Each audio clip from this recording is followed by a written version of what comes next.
रूपं स्वाग्रजातं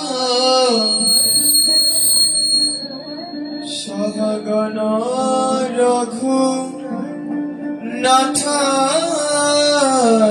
रघुनाथान्वितं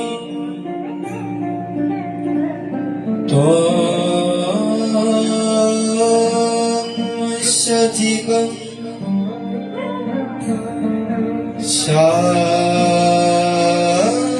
साद्वैतं सावधूतं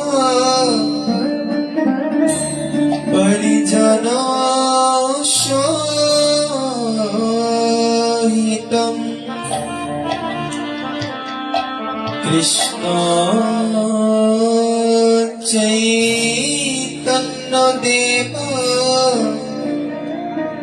श्री राधा कृष्णोत्पादं सहगण ललिता श्री विशाखा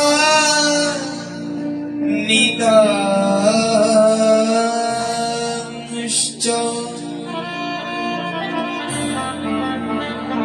वन्दे गुरूनीश भक्तान् ईश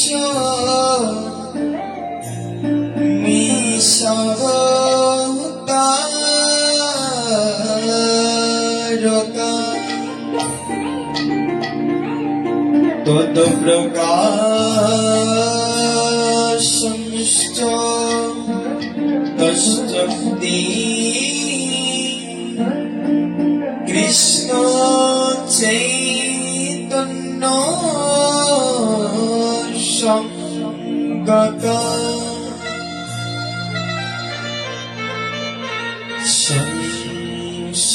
संसारो दावानलो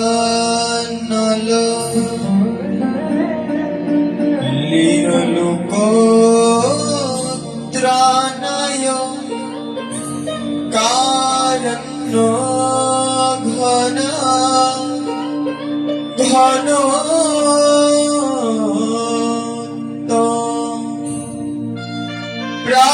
प्राप्तस्य कल्याणो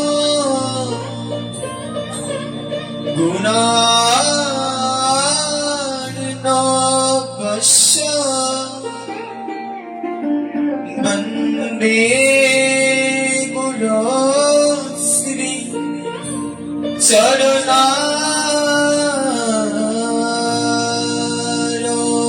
चरणारविन्दं नमो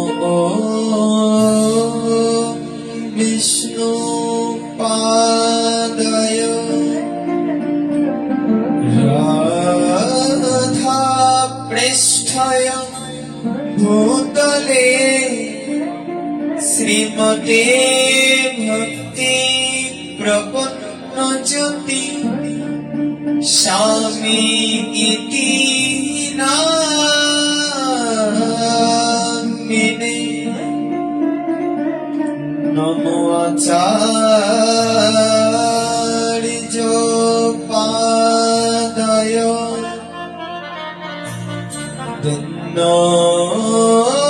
भूषण मुकुटमने गुरु करुणा मूर्तये क्षमा धीरज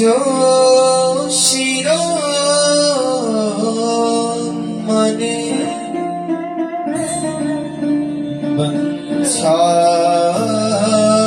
वंशाकल्प तरुभ्यश्च कृपा सिन्धु भवेव च पतितानां पावनेभ्यो वैष्णवेभ्यो नमो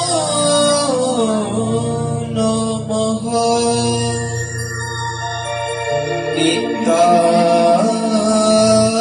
नित्यानन्द नमस्तुभ्यं प्रेम आनंद प्रदायिने कलो কলমশ নাশায় জহ্নবাপতয়ে নমঃ।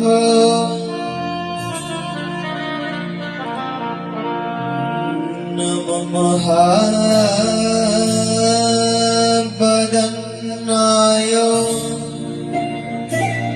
কৃষ্ণ প্রেম প্রদায়তে কৃষ্ণায় কৃষ্ণ চৈতন্য নামে গৌর কিসে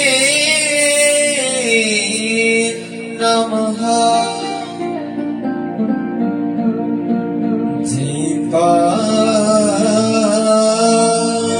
সুরত অঙ্গার মম মন্দ মতের গতি মৎসর্গস্য প্রদম ভুজ শ্রীরাধা মদন মোহন।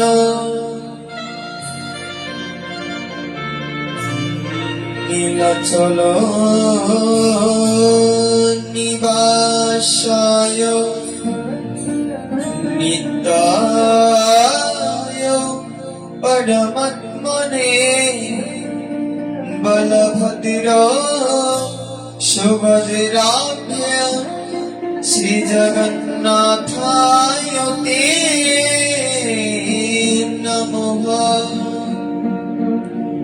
নারায়ণং নমস্কৃত্য নরং চৈব নরোত্তমং দেবীং সরস্বতীং ব্যাসং ততো জয়মুদীরয়ে।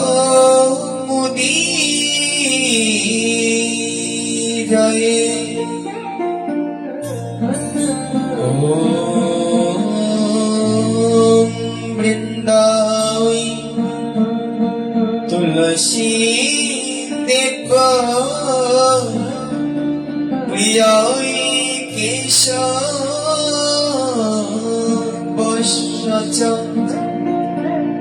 কৃষ্ণ ভক্তি প্রদে দেবী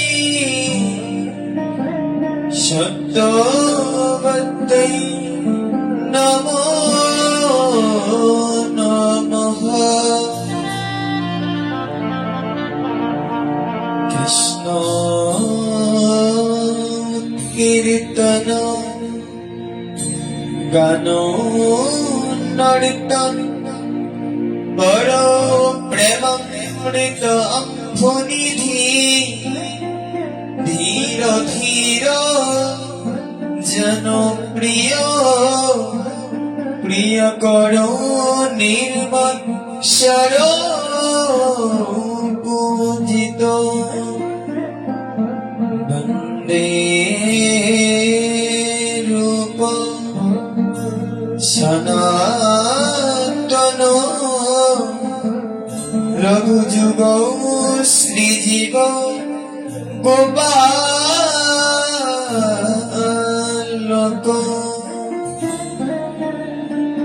জয় শ্রী রূপ শ্রী সনাতন ভট্ট রঘুনাথ শ্রীজীব গোপাল ভট্ট দাস রঘুনাথ। আমি ছয় গোসাইরি করি চরণ বন্দ যা হইতে বিঘ্ন নাশ অভীষ্ট পূরণ।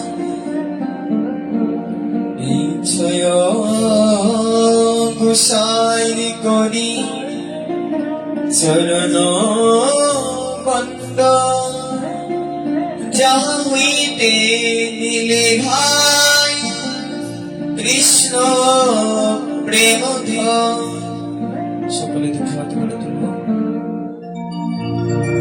জয় শ্রী কৃষ্ণ চৈতন্য দয়াল প্রভু নিত্যানন্দ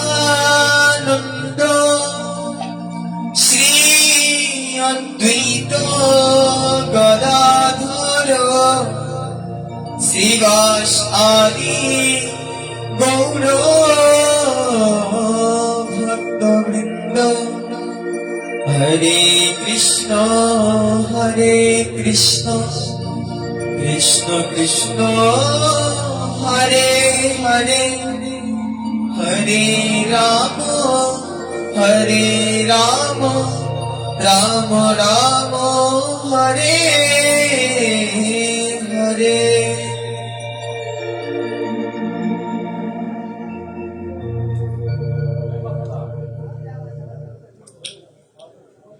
जय निताई जय गो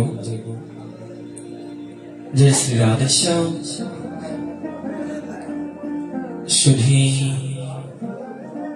अमृत प्रकाश गौरभक्त वृंद त्रिकालदर्शी मुक्त महामानव श्री श्री लोकनाथ बाबार 136তম শ্রী শ্রী তিরোধান মহোৎসবকে কেন্দ্র করে সপ্তম দিবস ব্যাপী অখিল ব্রহ্মাণ্ড নায়ক নন্দনন্দন ব্রজেন্দ্র নন্দন পরমেশ্বর ভগবান শ্রী গোবিন্দের বান্ময় বিগ্রহ অমল পুরাণ মহাপুরাণ গ্রন্থরাজ শ্রীমদ ভাগবতমের আঙ্গিকে কৃষ্ণ কথামৃত আস্বাদন করার নিমিত্তে আমরা সকলে আজকের এই তৃতীয় রজনীতে সমবেত হয়েছি। বাংলাদেশ ঢাকা বিভাগস্থ শরীয়তপুর জেলাস্থিত শরীয়তপুর সদর উপজেলাস্থিত গঙ্গানগর শ্রী শ্রী লোকনাথ বাবার মন্দির প্রাঙ্গণে কৃষ্ণ কথামৃতে অবগাহিত হওয়ার পূর্বে সশ্রদ্ধ প্রণতি জ্ঞাপন করছি অস্মদীয় গুরুপাদ পদ্ম ওম বিষ্ণু পাদ শ্রী শ্রীল ভক্তি প্রপন্ন জ্যোতি গোস্বামী গুরু মহারাজের রাতুরাঙা চরণ কমলে তিনি জয়যুক্ত হন এবং আমাদের সবার উপর কৃপা বাড়ি বর্ষণ করুন। তৎপর প্রণাম জ্ঞাপন করছি আমার শিক্ষা গুরু শ্রী অদ্বৈত ভূমির রত্ন শ্রীপাদ রাহুল কৃষ্ণ দাস প্রভুজির রাতুরাঙা চরণ কমলে তিনিও জয়যুক্ত হন। তৎপর সমবেত গৌর ভক্তবৃন্দ তথা ভক্তিময়ী মাতৃমণ্ডলী সবার রাতুরাঙা চরণ কমল বন্দনা করছি। তো গতকাল আমরা ভাগবতম মাহাত্ম্য অল্প কিঞ্চিত কেবল 2টি শ্লোকে শ্রবণ করেছি। আজকে আমরা তার তৃতীয় শ্লোকটা শ্রবণ করব। ওম নমঃ ভগবতে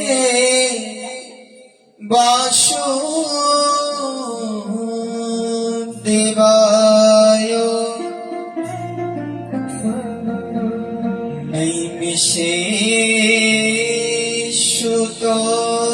নৈমিষেষুতমসিনা কথামৃত রস আস্বাদন কৌশলে শৌনক অগ্রবিত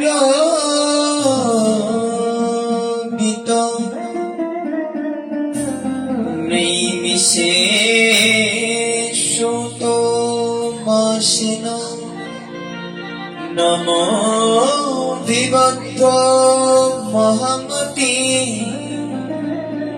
কথামৃত রস আস্বাদন কুশলে শৌনক অগ্রপিত।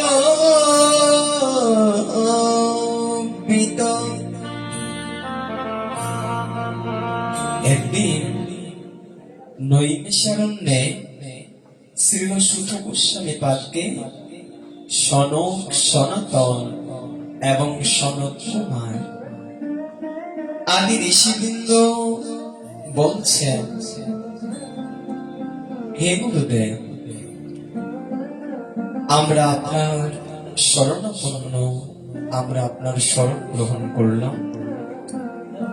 আপনি কৃপা করে আমাদের সেই কথামৃত শ্রবণ করা। কোন কথামৃত? বলে না, যে কথামৃত আপনি শ্রীল সুখদেব গোস্বামী পাদের শ্রীমুখে শ্রবণ করেছিলেন। কেননা যখন পরীক্ষিত মহারাজ অভিষেক লাভ করেন, সৌমিক ঋষির পুত্র শৃঙ্গি মুনি পরীক্ষিত মহারাজকে অভিষেক প্রদান করেন যে আজ থেকে 7 দিনের মধ্যে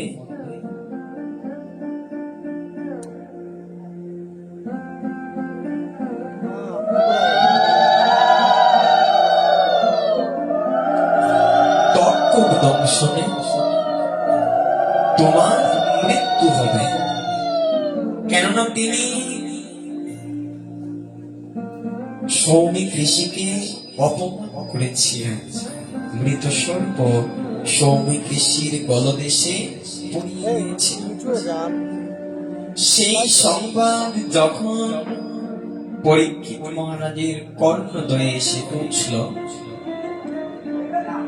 তখন পরীক্ষিত মহারাজ খুব আনন্দিত হলেন। কেন তিনি আনন্দিত হলেন? না, আমরা যদি জানি আর কিছুদিন পরে আমরা মরে যাব, আমাদের কি আনন্দ হবে নাকি দুঃখ হবে? অবশ্যই দুঃখ হবে। যদি জানি কি অসুস্থ আছে, ডাক্তার বলেছে আর বেশি দিন বাঁচবে না, তখন কারোর মনে আর আনন্দ থাকে না। তাহলে পরীক্ষিত মহারাজ যখন তিনি জানতে পারলেন আর কেবল হাতে তার আয়ু আছে 7 দিন 7 রাত, তিনি বিচলিত হলেন না, এমনকি তিনি ক্রন্দনও করলেন না, আনন্দিত হলেন।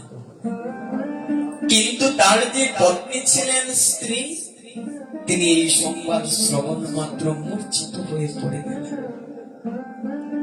তাকে চোখে মুখে জল দিয়ে যখন ওঠানো হলো, পরীক্ষিত আনন্দে হাসছেন।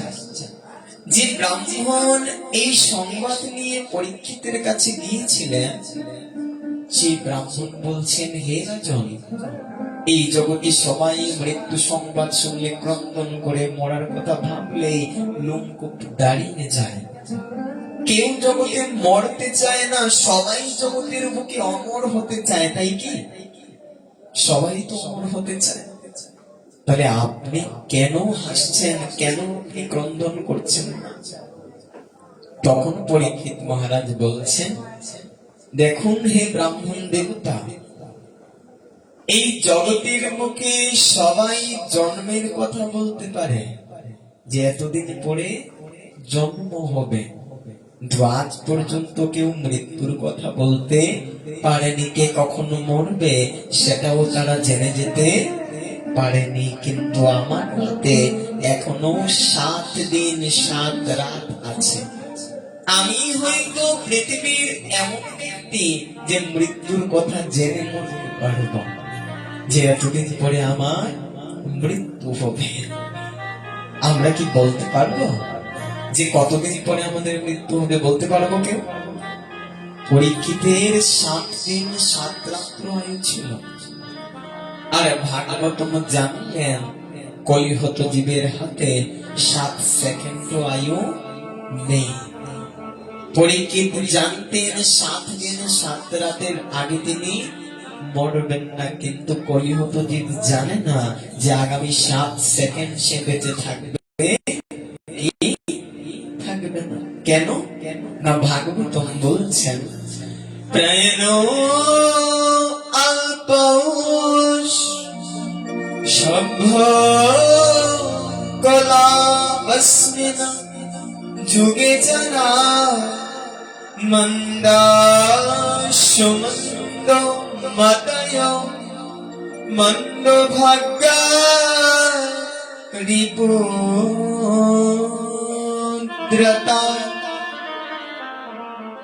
বলছেন এই জন্য কলিহত জীবে বলতে পারে না যে আগামী 7 সেকেন্ড সে জীবিত থাকবে না থাকবে না। কেন? বলি কলিহত জীবের তো কোনো আয়ু 1000 বছর, আর কলিযুগে বলে কলিযুগে নির্ধারিত কোনো আয়ু নেই। বাবার আগে ছেলে মরতে পারে। আপনাদের গঙ্গানগরে কি এমন আছে যে বাবা আছে ছেলে নাই? আছে না? মায়ের কিনা নাই? দাদুর আগে নাতি মরে যেতে পারে, দিদার আগে নাতি মরে যেতে পারে।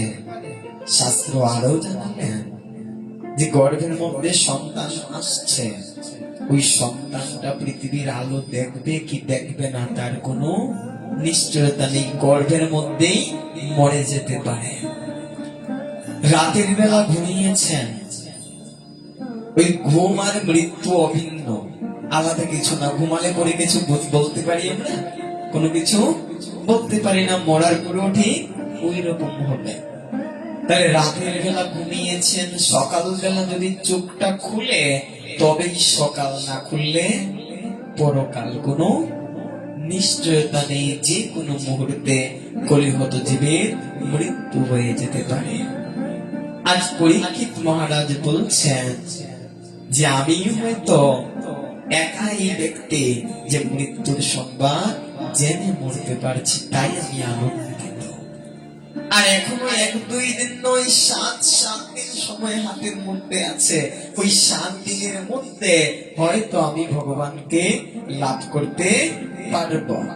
কেননা ভগবানকে লাভ করতে হলে এই 7 দিনের মধ্যেই হয়তো আমার ভগবান যদি সুপ্রসন্ন হন, তাহলে এই 7 দিনের মধ্যেই আমি ভগবানকে লাভ করতে পারব।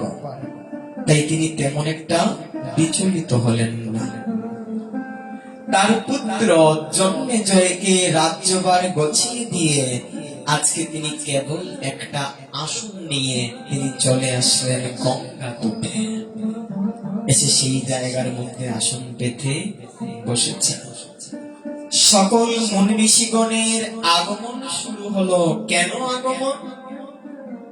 না দেখতে চাই পরীক্ষিতের শেষ সময়টা কিভাবে অতিবাহিত হয়। 7 দিনের মধ্যে পরীক্ষিত কি আদৌ ভগবানকে লাভ করতে পারবে, নাকি ভগবানকে লাভ করতে পারবে না? সব মুনি ঋষিগণের আগমন শুরু হলো। দেখতে দেখতে সেই জায়গায় একটা সমাবেশ তৈরি হয়ে গেল। 1-2 নয়, হাজার হাজার নয়, 60,000 ঋষিবৃন্দের আগমন ঘটল এই গঙ্গা তটের মধ্যে। পরীক্ষিত এক একজন ঋষিকে প্রশ্ন করছেন, হে ঋষিবর, আপনারা আমাকে পন্থা বলুন, কি করে 7 দিন 7 রাতের মধ্যে ভগবত কৃপা লাভ করতে পারি? কিছু কিছু ঋষিবর বলছেন, হে রাজন, আপনি 7 দিন কায়মন বাক্যে ভগবানের ধ্যান করুন, তপস্যা করুন। এই ধ্যানের মাধ্যমে, তপস্যার মাধ্যমে আপনি ভগবানকে হয়তো লাভ করতে পারেন। পরীক্ষিত দেখলেন যে সময় মাত্র 7 দিন, আর 7 দিন ধ্যানের মাধ্যমে কখনো ভগবানকে লাভ করা সম্ভব হবে না। কেন সম্ভব হবে না? বলে না, এই জন্য সম্ভব হবে না, মা যশোমতী কৃষ্ণকে যে পুত্র রূপে লাভ করলেন, তার জন্য কি তিনি 7 দিন তপস্যা করেছেন?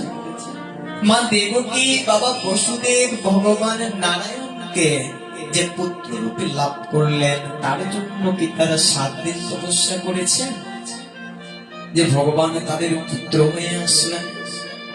বলে 1 দিন 2 দিন নয়, ওই বসুদেব আর দেবকী যাদের পূর্বজন্মে সত্যযুগে নাম ছিল পৃষ্মি এবং সুতপা। এই পৃষ্মি সুতপা অর্থাৎ বসুদেব আর দেবকী 12,000 দিব্য বছর তারা তপস্যা করেছে। কখনো ফল খেয়ে কখনো ফল বাদ দিয়ে দিলেন, জল খেতেন, জল বাদ দিয়ে দিলেন, গাছের পাতা খেতেন, পাতা বাদ দিয়ে দিলেন, এখন কেবল বাতাসটা গ্রহণ করতেন। এইভাবে তপস্যা করতে করতে বাতাস বন্ধ করে দিলেন। আচ্ছা, আমরা বাতাস বন্ধ করলে কি বাঁচতে পারবো? অক্সিজেন যদি বন্ধ হয়ে যায় বেঁচে থাকতে পারবো? মৃত্যু হয়ে যাবে। এই অক্সিজেনটা পর্যন্ত নিচ্ছেন না, বাতাস বন্ধ করে দিলেন। এইভাবে তপস্যা করছেন।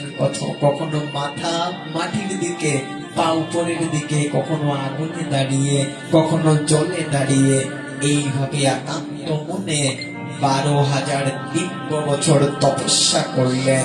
তখন ভগবান নারায়ণ এসে তাদেরকে সাক্ষাৎ দিলেন। বলো কৃষ্ণে, বলো সুতপা, তোমাদের কি বর চাই, কি বাসনা নিয়ে তোমরা এত কঠিন তপস্যা করছো? তখন পৃষ্মি এবং সুতপা বলছে, প্রভু একটাই মনে বাসনা, তোমাকে আমরা পুত্র রূপে লাভ করতে চাই। প্রভু তুমি আমাদের পুত্র হয়ে আবির্ভূত হও। অপরদিকে নন্দ এবং যশোমতী, যাদের পূর্ব নাম ছিল ধরা এবং দ্রুণ, এই ধরা এবং দ্রুণ 10,000 দিব্য বছর তপস্যা করেছেন। যখন দিবজ মুরলীধারী শ্যাম সুন্দর গোবিন্দ এসে সাক্ষাৎ দিলেন, গোবিন্দকে প্রণাম করে বলছে, প্রভু আমরা তোমাকে পুত্র রূপে লাভ করতে চাই। যে জন্য যখন ভগবান যশোমতীর কুলের মধ্যে বসে বসে মা যশোমতীর স্তনদুগ্ধ পান করছেন, এমন সময় স্বয়ং সৃষ্টিকর্তা ব্রহ্মা এসে ভগবানকে প্রণাম করে বলছে, প্রভু আমি তো বেদের মধ্যে লিখেছি যে তোমার জন্ম নেই।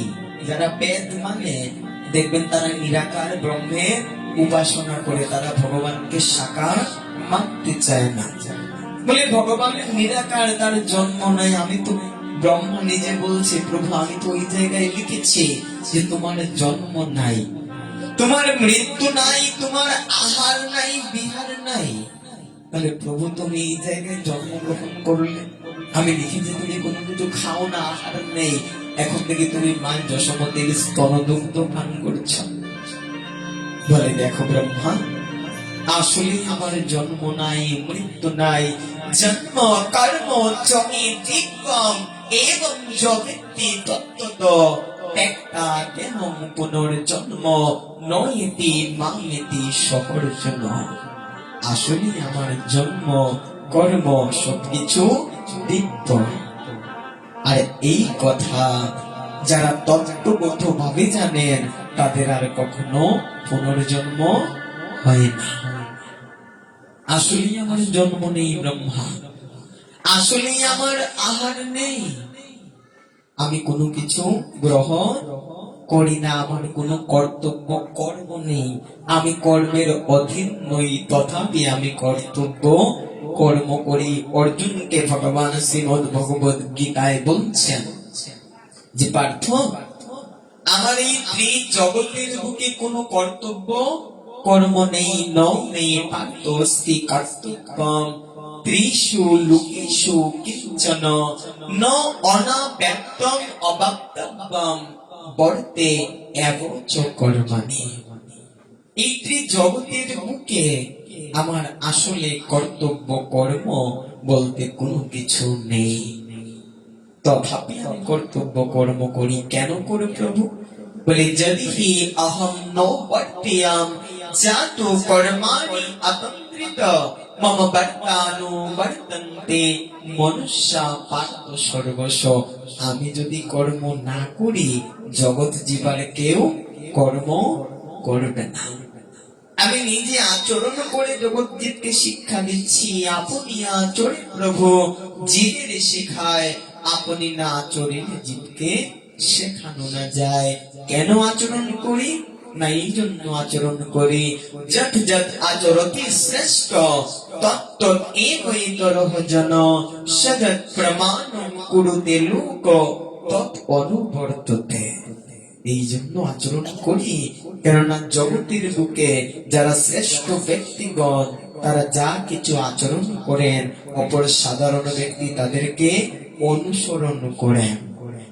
তারা জগতের বুকে যা কিছু প্রমাণ রেখে যান অপর সাধারণ ব্যক্তি সেগুলোকে প্রমাণ বলে স্বীকার করেন। আমার জন্ম নাই ব্রহ্মা, আমার কর্ম নাই, তারপরেও আমি জন্মগ্রহণ করি। কেন প্রভু? বলে এই জন্য আমি জন্মগ্রহণ করি। আমি সব জায়গায় স্বাধীন, কিন্তু একটা জায়গায় আমি পরাধীন। অহম ভক্তা পরাধীনা, আমি ভক্তের অধীন ভগবান।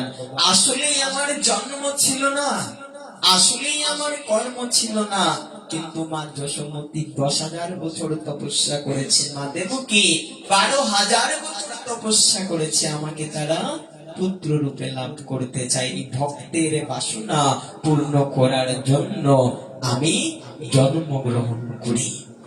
নিজে আচরণ করে জগৎ জীবকে শিক্ষা দেওয়ার জন্য কর্ম নাই, তথাপি আমি কর্ম করি। সেই ভগবান গোবিন্দ কোন বংশে আসলেন?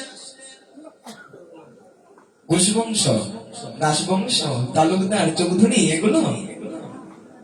এখন তো আমরা এগুলো নিয়ে বংশ বিচার করি না, যে অমুক ব্রাহ্মণ, অমুক এই জাত, করি না। কিন্তু তখনকার যুগে এত বংশ ছিল না।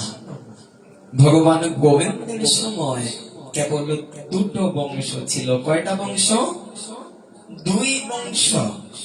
একটা হচ্ছে চন্দ্র বংশ আর আরেকটা সূর্য বংশ। একটা চন্দ্র বংশ, অপরটা কি সূর্য বংশ। এই 2 বংশের মধ্যে গোবিন্দ কোন বংশে আসলেন? আর রামচন্দ্র কোন বংশে আসলেন? রামের জন্ম কখন, কয়টার সময়? রামনবমী যে আমরা পালন করি, জানি না? তাহলে আমরাই বলে দিই, রাত 12টায়, দিন 12টায় বল। আর কৃষ্ণের জন্ম কখন? জন্মাষ্টমী যে পালন করি ভাদ্র মাসে আসছে, কয়টায়? রাত 12টায়। তাহলে কৃষ্ণের জন্ম আর রামের জন্মের মধ্যে 12 ঘন্টা পার্থক্য। রাম আসছেন দুপুর 12টায় আর কৃষ্ণ আসছেন রাত 12টায়। তাহলে দিনের বেলা আকাশে সূর্য থাকে না চন্দ্র থাকে? কে থাকে? সূর্য। তাহলে রাম কোন বংশ? আর রাতের বেলা কৃষ্ণ কোন বংশ? চন্দ্র বংশ। রামচন্দ্র আসলেন সূর্য বংশে আর কৃষ্ণচন্দ্র আসলেন চন্দ্র বংশে। আচ্ছা, রাম যদি সূর্য বংশে আসে তাহলে রামের পিছনে রামচন্দ্র কেন? ওখানে তো রাম সূর্য থাকার কথা, হ্যাঁ কি না? যেন কৃষ্ণ চন্দ্র বংশে আসছেন, তার পিছনে লেখা কৃষ্ণচন্দ্র। রাম তো আর চন্দ্র বংশে আসেননি। তাহলে রামের নাম কেন হলো রামচন্দ্র? বলে এর পিছনেও কারণ আছে। আগে জানি রাম যে বংশে আসছেন সেই বংশের একটু বর্ণনা শুনে নেই, যে রামের বংশে কারা কারা ছিলেন। এরপরে আমরা জানবো যে রাম কেন চন্দ্র, রাম কেন সূর্য নন। সূর্য বংশে জন্মগ্রহণ করার পরেও রামকে কেন রাম সূর্য বলা হয় না, রাম চন্দ্র বলা হয়? তাহলে সূর্য বংশের প্রথমেই হচ্ছেন ব্রহ্মা, কিন্তু না, তিনি হচ্ছেন সৃষ্টিকর্তা।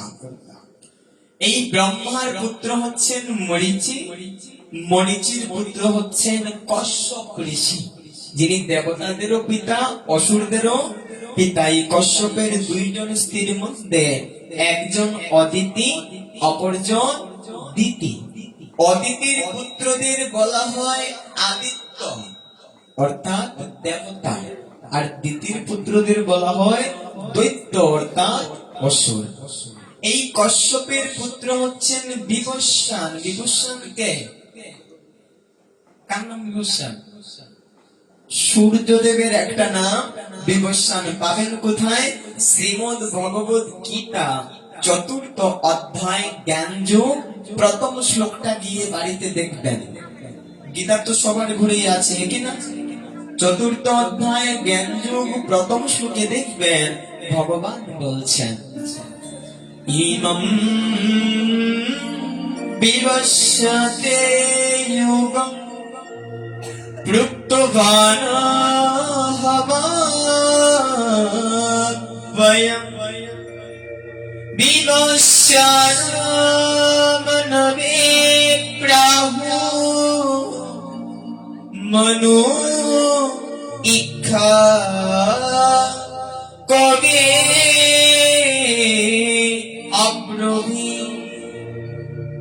চতুর্থ অধ্যায় জ্ঞান যোগ প্রথম শ্লোকে ভগবান অর্জুনকে বলছেন, হে অর্জুন, ইমম অর্থাৎ আমি, বিবস্যতে অর্থাৎ বিবস্যাম, ইমম বিবস্যতে যুগম, আমি সূর্যদেব বিবস্বানকে এই গীতার জ্ঞান আজ থেকে 4,20,00,000 বছরের পূর্বে প্রদান করেছিলাম। অর্থাৎ ভগবান বলছেন আজ থেকে 4,20,00,000 বছর পূর্বে তিনি সূর্যদেব বিবস্বানকে শ্রীমদ ভগবত গীতার জ্ঞান দান করেছিলেন। মনিটর গুলো আমার দিকে করে দাও, এই সাউন্ড বক্সটা ঘোরানো, আমি সাউন্ড পাচ্ছি না। মনিটর গুলো আমার দিকে করে দাও। না, আউটপুট দেওয়া আছে, মনিটরটা আমার দিকে করে দাও, ঘুরিয়ে দাও। শুধু মনিটরটা ঘোরালেই হবে, আউটপুট লাগবে না। মনিটর ঘুরিয়ে দাও। যে কথা বলছিলাম, সূর্যদেব বিবস্বানকে ভগবান সর্বপ্রথম শ্রীমদ ভগবত গীতার জ্ঞান প্রদান করেছেন। দেখো তো তিনি চতুর্থ অধ্যায় জ্ঞান যোগ প্রথম শ্লোকে বলছেন, ইমম বিবস্যতে যুগম প্রত্যবানো অহমব্যয়ম বিবস্বানো মনবে প্রাহু মনো ইক্ষা কবে অব্রবী। তাহলে এই বিবস্বান হচ্ছেন সূর্যদেব, সূর্যদেবের একটা নাম হচ্ছে বিবস্বান।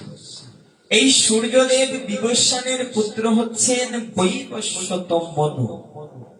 এই বৈবস্বত মনুর 10 জন পুত্র ছিলেন। 10 জন কারা?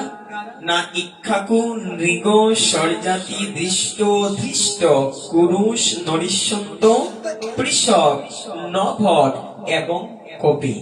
এই নভগের পুত্র হচ্ছেন নাভাগ, আর নাভাগের পুত্র হচ্ছেন অম্বরীশ মহারাজ। নাম তো নিশ্চয়ই শুনেছেন অম্বরীশের। যারা ভাগবতম পড়েছেন কিংবা ভাগবতম শুনেছেন, অবশ্যই তারা অম্বরীশ মহারাজের নাম শুনেছেন। কেননা এই অম্বরীশকে ভগবান কৃপা করেছিলেন। অম্বরীশ একাদশী ব্রতের দ্বারা ভগবানের কৃপা লাভ করেছিলেন।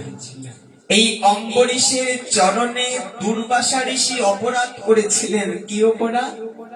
না, অম্বরীশ মহারাজ একদিন একাদশী ব্রত পালন করছেন।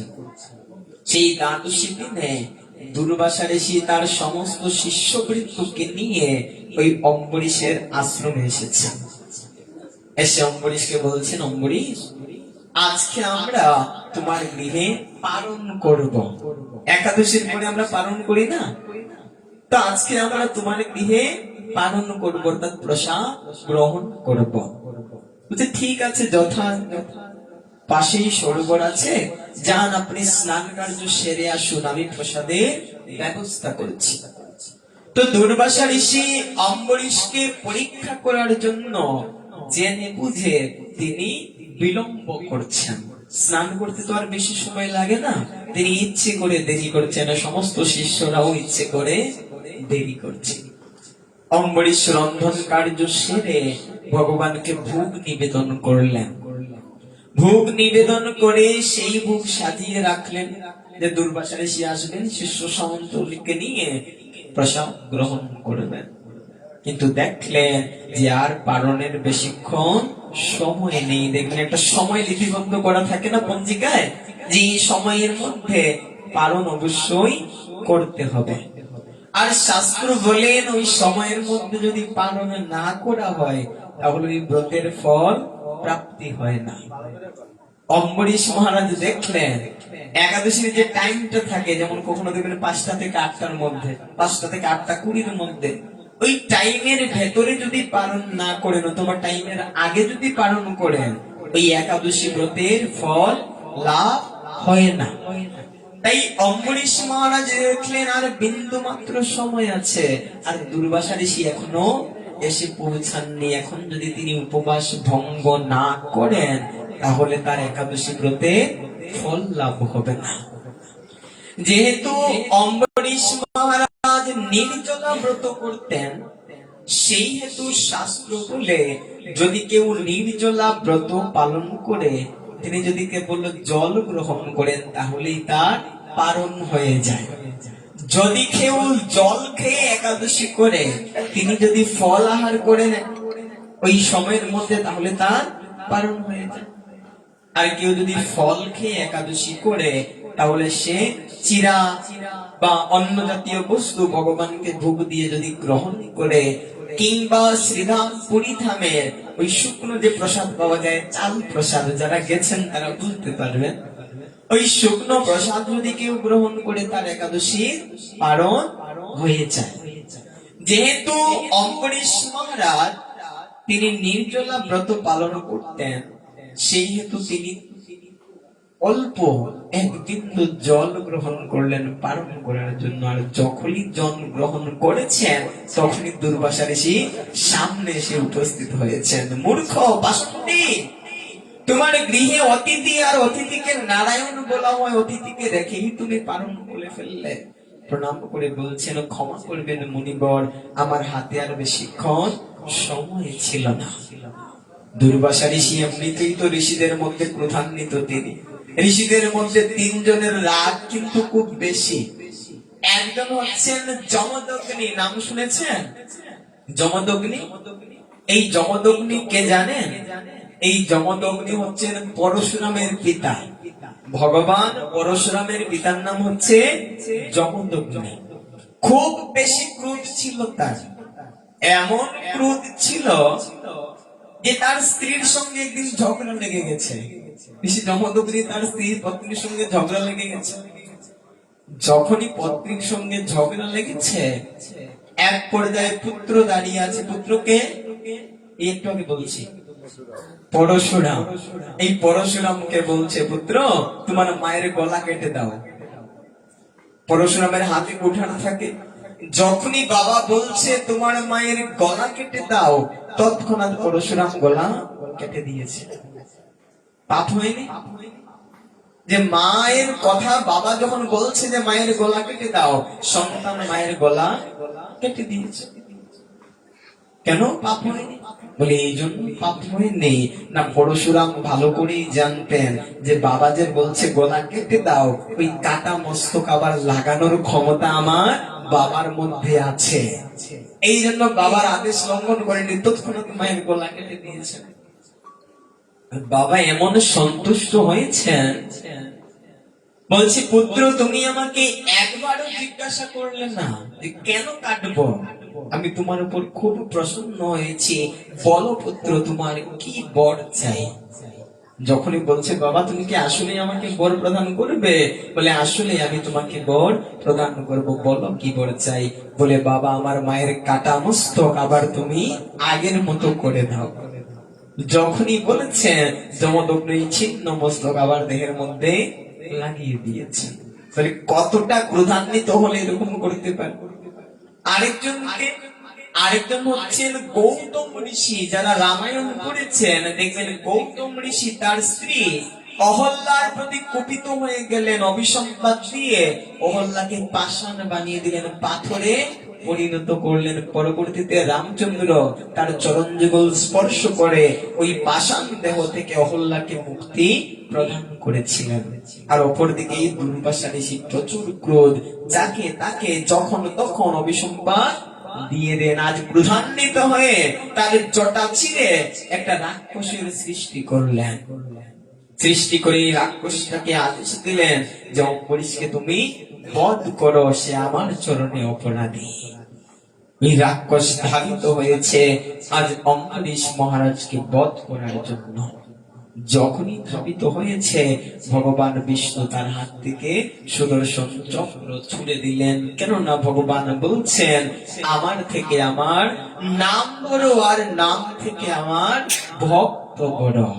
আমার ভক্তের কখনো বিপদ হতেই পারে না। যদি জানো ভক্তের বিপদ হচ্ছে, তাহলে বুঝবে সে আমার ঠিক ঠিক ভক্ত নয়। কেননা ভক্তের বিপদে আমি সবার আগে এগিয়ে আসি, কেননা ভক্ত আমার হৃদয়। আবার তিনি ভাগবতমে বলছেন, সদব হৃদয়ং মহ্যম সাধুনা হৃদয়ং ত্বহং মদন্নতেন জানন্তি নাহং দেখো মনা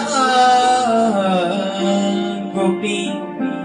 সাধুগণ হচ্ছে আমার হৃদয় স্বরূপ, আর আমি হচ্ছি সাধুগণের হৃদয়, ভক্তগণের হৃদয়। ভক্তগণ আমাকে ব্যতীত কোনো কিছু জানে না, আর আমিও ভক্তকে ছাড়া কোনো কিছু জানি না। স্বয়ং ভগবান বলছেন, ভক্তগণ হচ্ছেন আমার হৃদয় স্বরূপ। তাই যখনই অম্বরীশকে বধ করার জন্য ওই রাক্ষসটা ধাবিত হয়েছে, তৎক্ষণাৎ ভগবান তার হাত থেকে সুদর্শন চক্র ছেড়ে দিয়েছে। ওই সুদর্শন চক্র রাক্ষসটাকে বধ করলো, কিন্তু চক্র শান্ত হয়নি। এখন দুর্বাসা ঋষির পেছনে দৌড়াচ্ছে। দুর্বাসাকে বধ করার জন্য দুর্বাসার পেছনে পেছন যাচ্ছে। দুর্বাসা নিজের প্রাণ রক্ষার জন্য দৌড়াতে শুরু করেছেন। কার কাছে যাব? কে এই চক্র থেকে আমাকে মুক্তি প্রদান করতে পারে, রক্ষা করতে পারে? দৌড়াতে দৌড়াতে ভুব স্বর্গ মহা জন তপ সত্য তথা ব্রহ্ম বলছে, আমি তোমাকে এই সুদর্শন থেকে রক্ষা করতে পারব না। যার অস্ত্র তুমি তার কাছে যাও, সে যদি রক্ষা করে। তখন তিনি দৌড়াতে দৌড়াতে ভগবান বিষ্ণুর কাছে গিয়ে প্রণাম করে বলছেন, হে প্রভু, আপনার চক্র আমার পিছু ছাড়ছে না, আপনি কৃপা করে এই সুদর্শন চক্রকে আবার আপনার কাছে ফিরিয়ে দেন। বলে, দেখো দুর্বাসা, সুদর্শন যদিও আমার চক্র, কিন্তু এই চক্রকে এখন আমি আর শান্ত করতে পারবো না। কেননা তুমি তো আমার চরণে অপরাধ করোনি, তুমি অপরাধ করেছো আমার ভক্ত চরণে। আমার চরণে যদি তুমি অপরাধ করতে, আমি তোমাকে ক্ষমা করে দিতে পারতাম, কিন্তু ভক্ত চরণে, গুরুদেবের চরণে কেউ যদি অপরাধ করে, তাকে কখনো ক্ষমা করা যায় না। আমি ক্ষমা করতে পারবো না। কৃষ্ণ রুষ্ট হলে গুরু রাখিবারে পারে, গুরু রুষ্ট হলে কৃষ্ণ রাখিবারে নারে। গুরু যদি রুষ্ট হন, বৈষ্ণব যদি রুষ্ট হন, ভগবান তাকে কখনো রক্ষা করতে পারে না। তুমি যার চরণে অপরাধ করেছ, তুমি তার কাছে ফিরে যাও, গিয়ে তুমি ক্ষমা ভিক্ষা প্রার্থনা করো।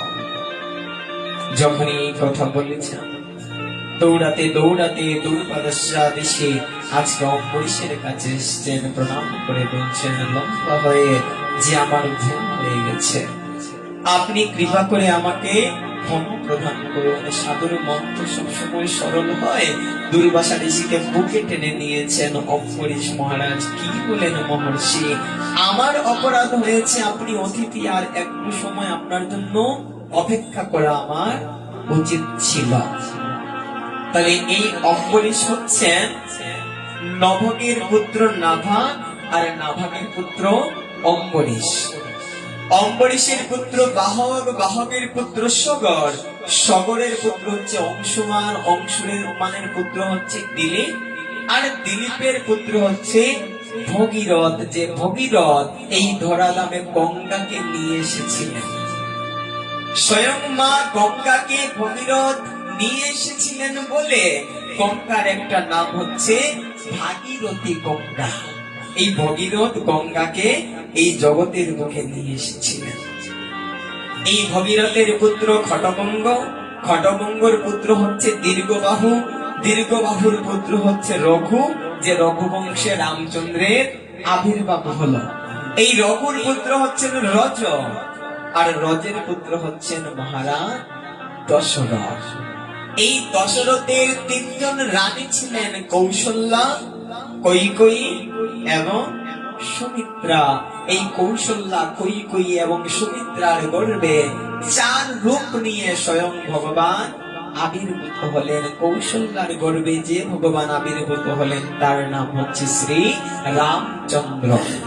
কৈকেয়ীর গর্ভে ভরত মহারাজ আসলেন এবং সুমিত্রার দুইজন পুত্র হলো লক্ষণ এবং শত্রুঘ্ন। তাহলে এই সূর্য বংশে ভগবান শ্রী রামচন্দ্রের আবির্ভাব হলো। প্রশ্ন রেখেছিলাম, যদিও তিনি সূর্য বংশে এসেছেন, তাহলে কেন তাকে রামচন্দ্র বলা হয়, সূর্য কেন বলা হয় না? এর উত্তর কি?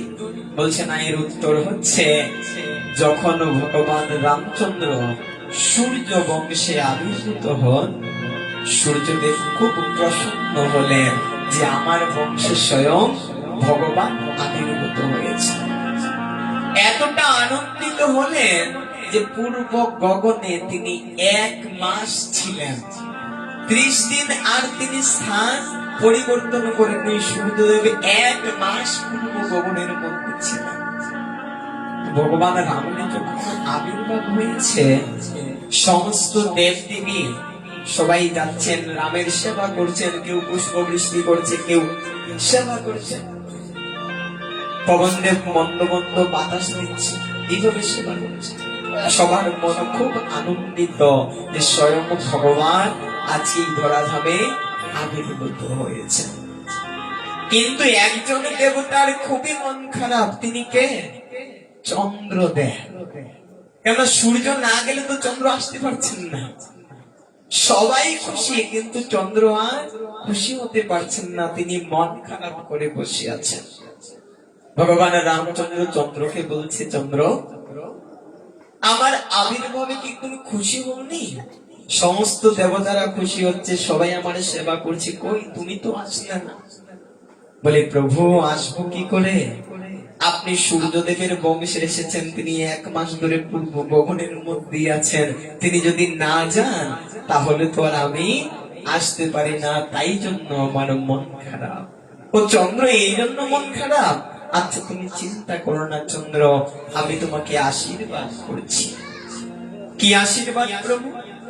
বলে, না, আমি তোমাকে এই আশীর্বাদ করছি যে আগামী জন্মে যখন আমি আবির্ভূত হব এই ধরাধামে, আমি তখন আর সূর্য বংশে আসব না, আমি তখন তোমার বংশে আসব।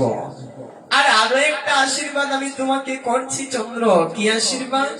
বলে, এই আশীর্বাদ আমি তোমাকে করছি, যদিও আমি সূর্য বংশে এসেছি, কিন্তু আজ থেকে কেউ আমাকে রাম সূর্য বলবে না, সবাই আমাকে রাম চন্দ্র বলবে। তোমার নামে আমার নাম হবে।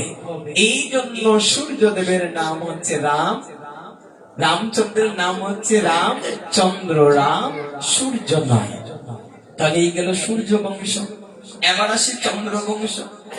ভগবান গোবিন্দ যে বংশের মধ্যে আবির্ভাব ঘটালেন, সাউন্ডটা আগের মতো করে দেন, বক্সটা ঘুরিয়ে দেন, কেন কথা বলতে কষ্ট হচ্ছে। যে কথা বলছিলাম, চন্দ্র বংশে ভগবান গোবিন্দে আবির্ভাব হলো। সেই চন্দ্র বংশে কে কে আসলেন না? প্রথম হচ্ছে ব্রহ্মা। ব্রহ্মার পুত্র হচ্ছেন অত্রি, অত্রির পুত্র হচ্ছেন চন্দ্রিমা অর্থাৎ চন্দ্রদেব। চন্দ্রের পুত্র বুধ, বুধের পুত্র হচ্ছেন পুরুরভা। এই পুরুরবার 6 জন পুত্র ছিলেন, আয়ু, সুতায়ু, সত্তায়ু, রয়, বিজয় আর জয়। এই জয়ের 2 জন স্ত্রী ছিলেন, অনেনা এবং নহুষ। এই নহুষের আবার 6 পুত্র ছিলেন। সেই 6 পুত্র হচ্ছেন জ্যোতি, যজাতি, সংজাতি, আয়তি, প্রিয়তি আর হচ্ছে কৃতি। এই 6 পুত্র। এই যজাতির আবার 2 জন স্ত্রী ছিলেন, দেবযানী আর অপরজন হচ্ছেন শর্মিষ্ঠা। এই দেবযানী আর শর্মিষ্ঠার গর্ভে যযাতির 5 পুত্রের জন্ম হয়। তারা কারা? যদু, দ্রুহু, অননু, তুর্বসু আর পুরু। এই যদু বংশে ভগবান আসলেন, আর পুরু বংশে পঞ্চপাণ্ডব যুধিষ্ঠির, ভীম, অর্জুন, নকুল, সহদেব, যুধিষ্ঠির, তাদের পিতা ধৃতরাষ্ট্র, পাণ্ডু, তাদেরও পিতা যারা রয়েছেন বংশধর, তারা সবাই পুরু বংশে আসলেন। বলা হয় না যে পুরু বংশ। এই পুরু বংশের মধ্যে তাদের আবির্ভাব হলো, আর যদু বংশে ভগবান গোবিন্দ আসলেন। এই যদুর পুত্র হচ্ছেন ভুজ, বৃষ্ণি, অন্ধক এবং সুরসেন। এই ভুজের 2 জন পুত্র ছিলেন, একজন হচ্ছেন উগ্রসেন আর অপরজন হচ্ছেন দেবক। এই উগ্রসেনের অনেক পুত্র ছিলেন, 9 জন পুত্র ছিলেন, এবং দেবকের 7 জন কন্যা ছিলেন। উগ্রসেনের 9 পুত্রের মধ্যে জ্যেষ্ঠ পুত্র হচ্ছেন কংস মহারাজ। উগ্রসেনের বড় পুত্র হচ্ছেন কংস, আর দেবকের 9 কন্যা, 7 কন্যা।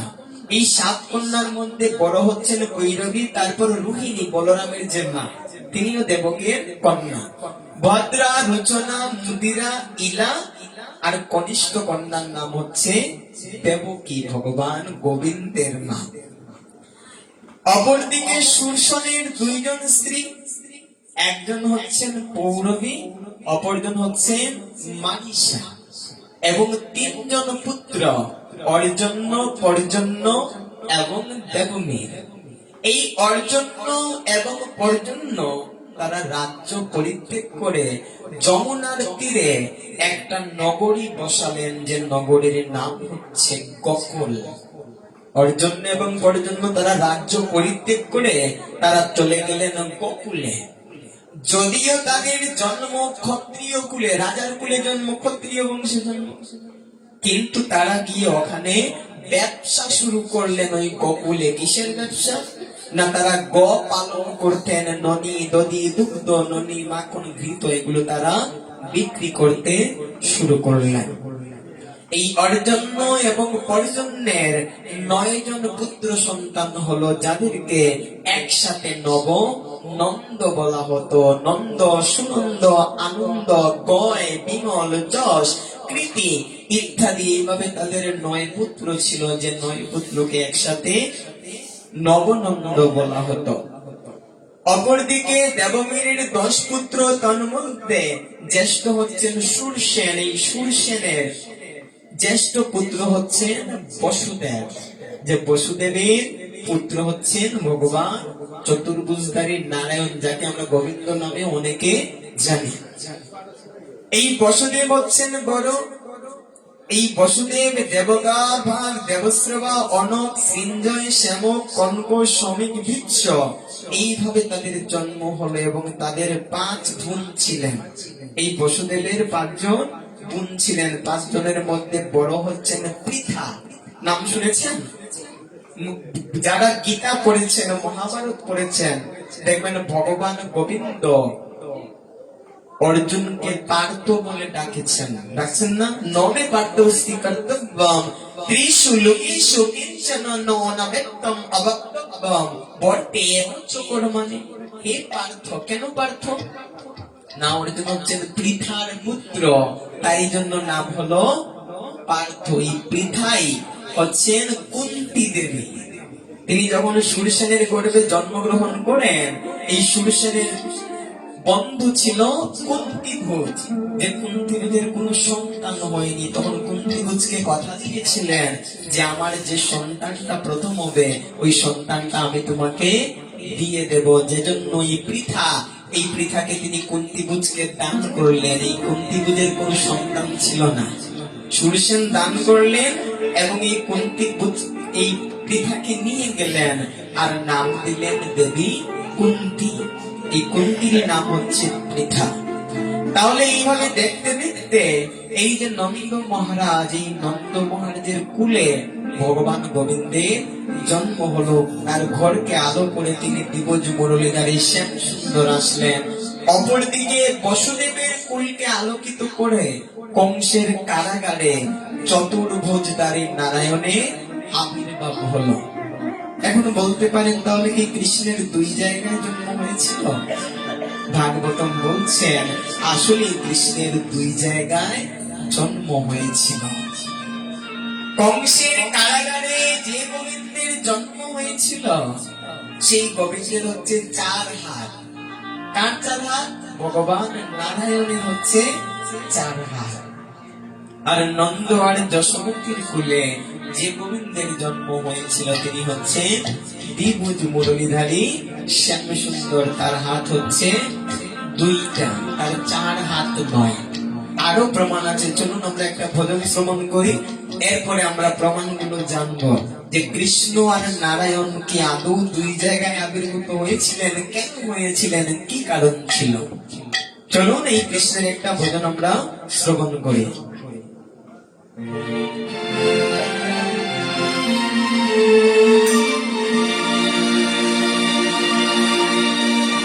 অনেকের ঘুম আসছে জন্য একটা ভজন করছি, এরপরে আমরা আবার কথায় ফিরে আসবো। সবাই দু হাতে তালে দিয়ে আমরা কীর্তন করবো, তাহলে ঘুমটা চলে যাবে। কৃষ্ণ জিনকা নাম হে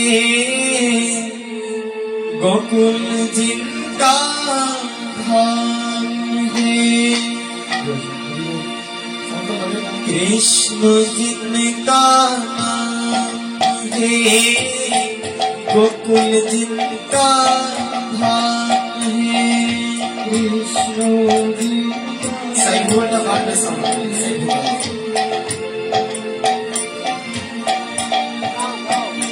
ओ कृष्ण जिनका नाम है गोकुल जिनका धाम है, कृष्ण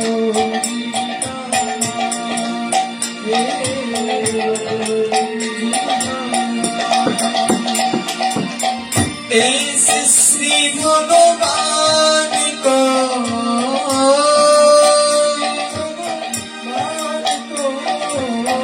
इस श्री भगवान को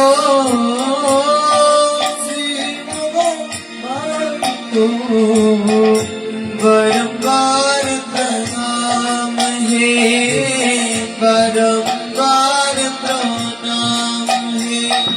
कृष्ण जिनका नाम है गोकुल जिनका धाम है, कृष्ण जिनका नाम है गोकुल जिनका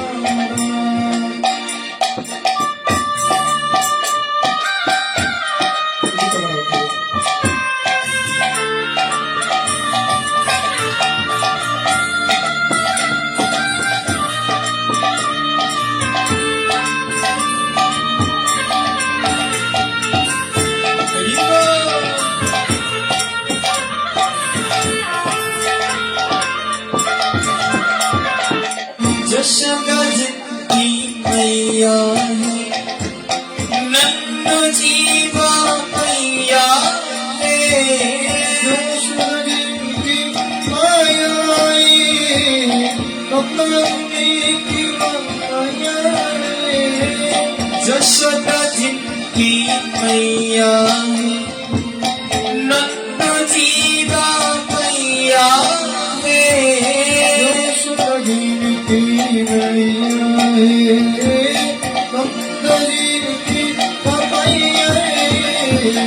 इस श्री गोपाल को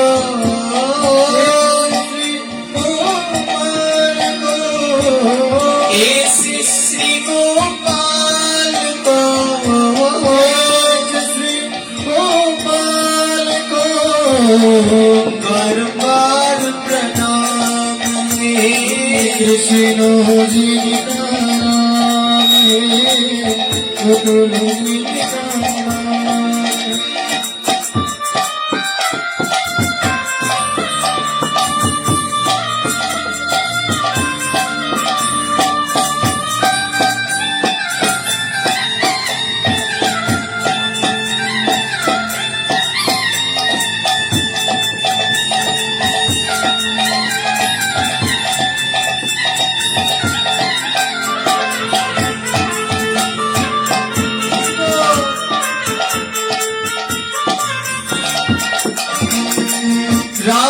जिनकी जया है, अद्भुत जिनकी माया है, राधा जिनकी जया है, अद्भुत जिनकी माया है, राधा जिनकी जया है, अद्भुत जिनकी माया है, राधा जिनकी जया है, अद्भुत जिनकी माया है। इस श्री गुरु श्याम को, श्री गुरु श्याम को, इस श्री गुरु श्याम को, श्री गुरु श्याम को बारंबार प्रणाम है, बारंबार प्रणाम है। विष्णु जिनका नाम है, गोकुल जिनका धाम है, कृष्ण जिनका नाम है, गोकुल जिनका नाम है। इस श्री भगवान को, श्री भगवान को बारंबार प्रणाम है, कृष्ण जिनका नाम है, गोकुल जिनका नाम है।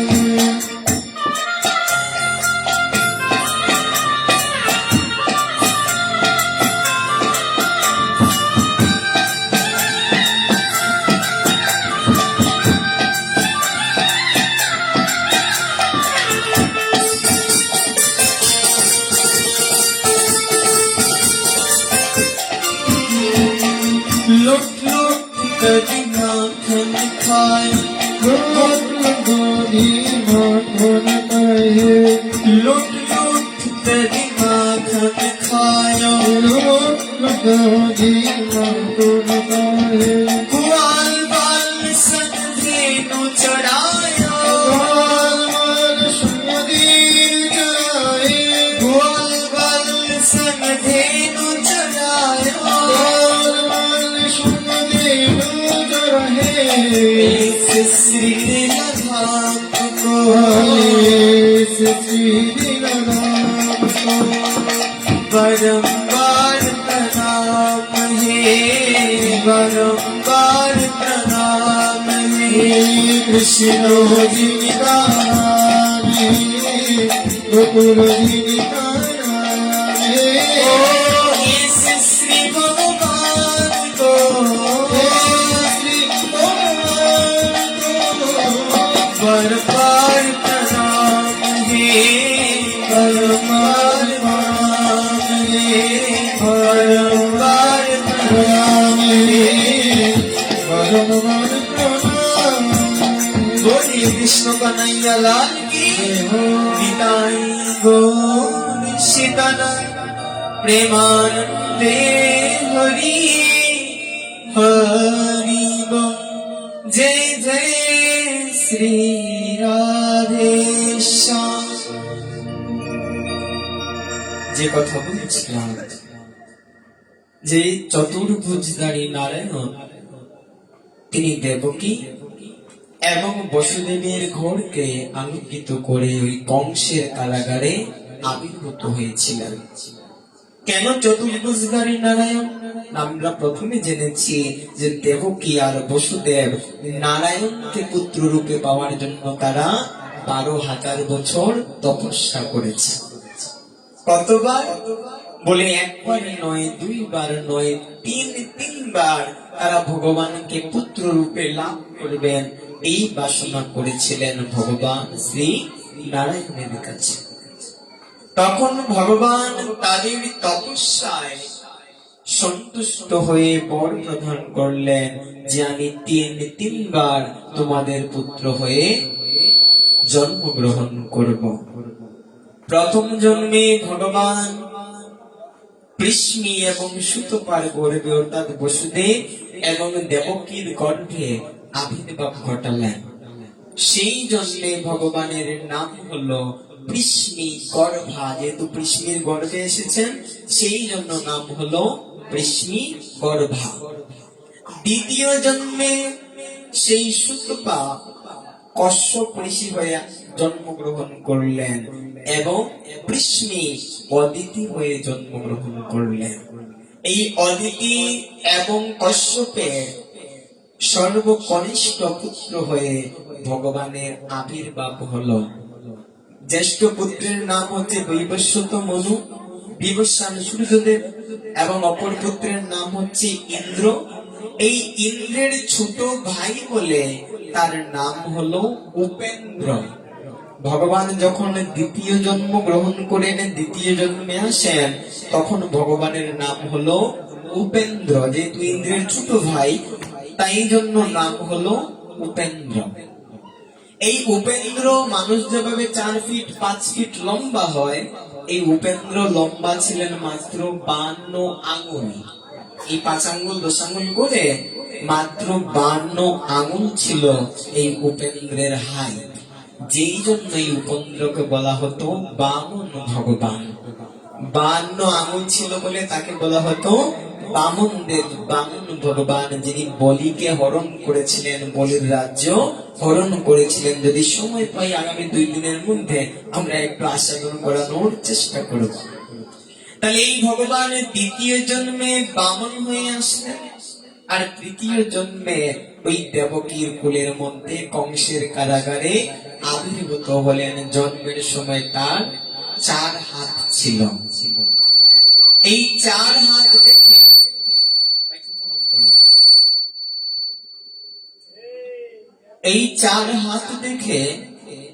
দেবকী আর বসুদেব ভয় পেয়ে গেলেন, কি করবেন বুঝতে পারছেন না। তখন আকাশ থেকে দৈববাণী হলো, হে বসুদেব, হে দেবকী, তোমরা ভয় পেও না। চতুর্ভুজ রূপ দেখি ভয় পাও মনে, আমার রাখিয়া আইসো নন্দের আলোয়ে।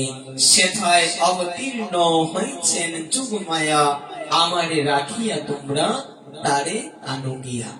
4 হাত দেখে ভয় পেও না, আমাকে কংসের কারাগার থেকে নন্দের আলোয় ওই পারে যমুনা পার হয়ে সেই গোকুলে রেখে আসো। সেখানে যুগমায়া অর্থাৎ মা ভগবতীরই একটা রূপ, মা দুর্গা হচ্ছেন মহামায়া, আর সুভদ্রা যদি হচ্ছেন যুগমায়া।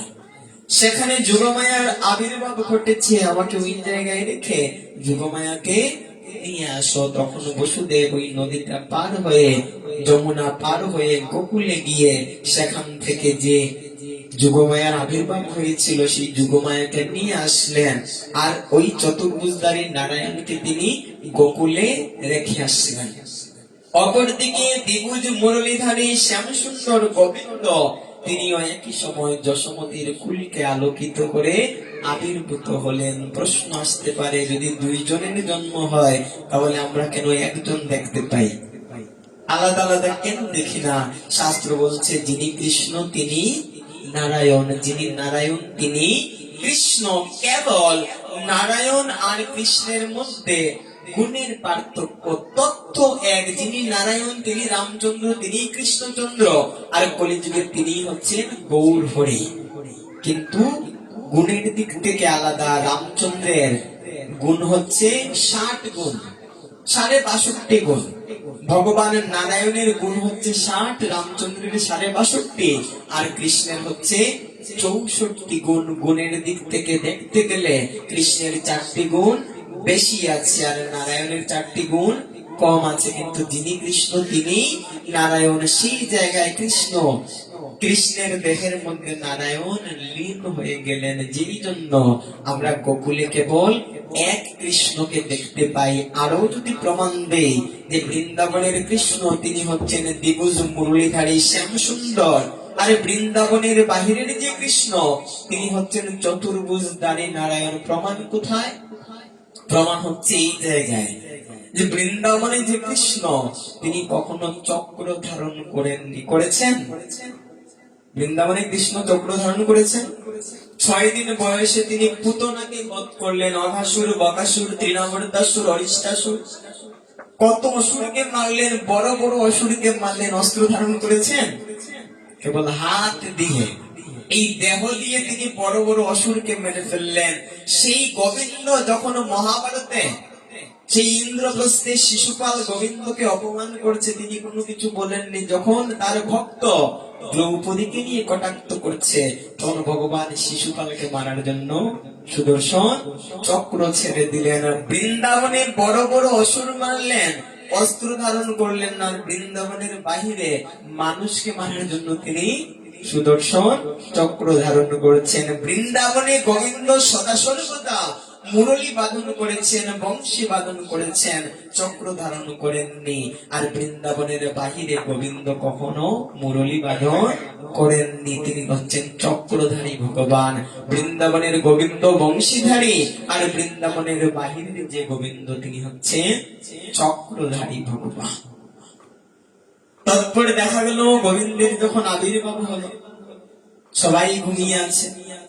বসুদেব নিয়ে গেলেন যুগমায়াকে। এখনো কংসের কাছে খবর গেল যে কি দেবকীর অষ্টম গর্ভের সন্তান, যদিও দৈববাণী হয়েছিল অষ্টম গর্ভের পুত্র সন্তান, কিন্তু দেখা গেল অষ্টম গর্ভে কন্যা সন্তান। যেহেতু বসুদেব গিয়ে যুগমায়াকে নিয়ে এসেছে, এখন বংশ বলছে কন্যা হোক পুত্র হোক অসুবিধা নেই, একে আমার বধ করতেই হবে। কেননা স্বয়ং মা ভগবতী দুর্গা তিনিও নারী রূপ নিয়ে সেই মহিষাসুরকে বধ করেছিলেন। তাহলে আমি কন্যাকে ছাড়বো না।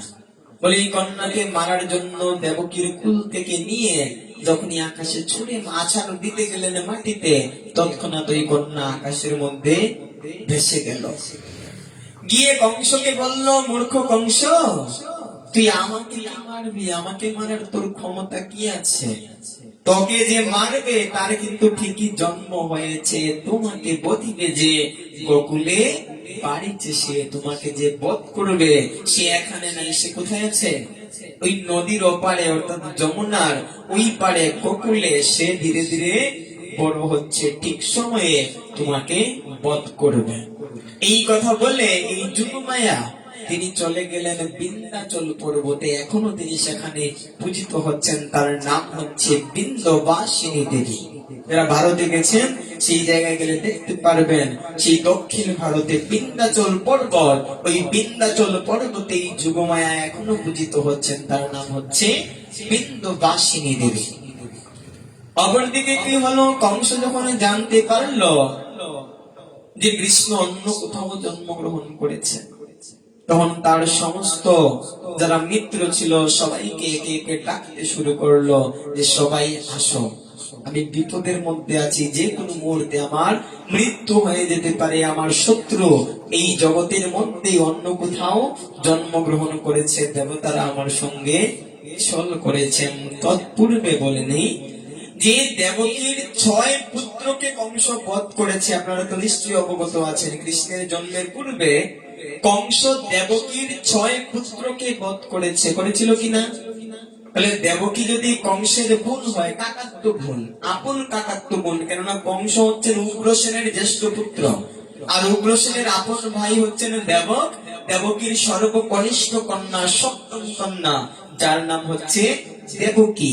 তাহলে দেবকী যদি কৃষ্ণের বোন হন, তাহলে কৃষ্ণ তার 6 ভাগিনাকে বধ করলো, হে কিনা? 6 ভাগিনাকে বধ করেছে কিনা?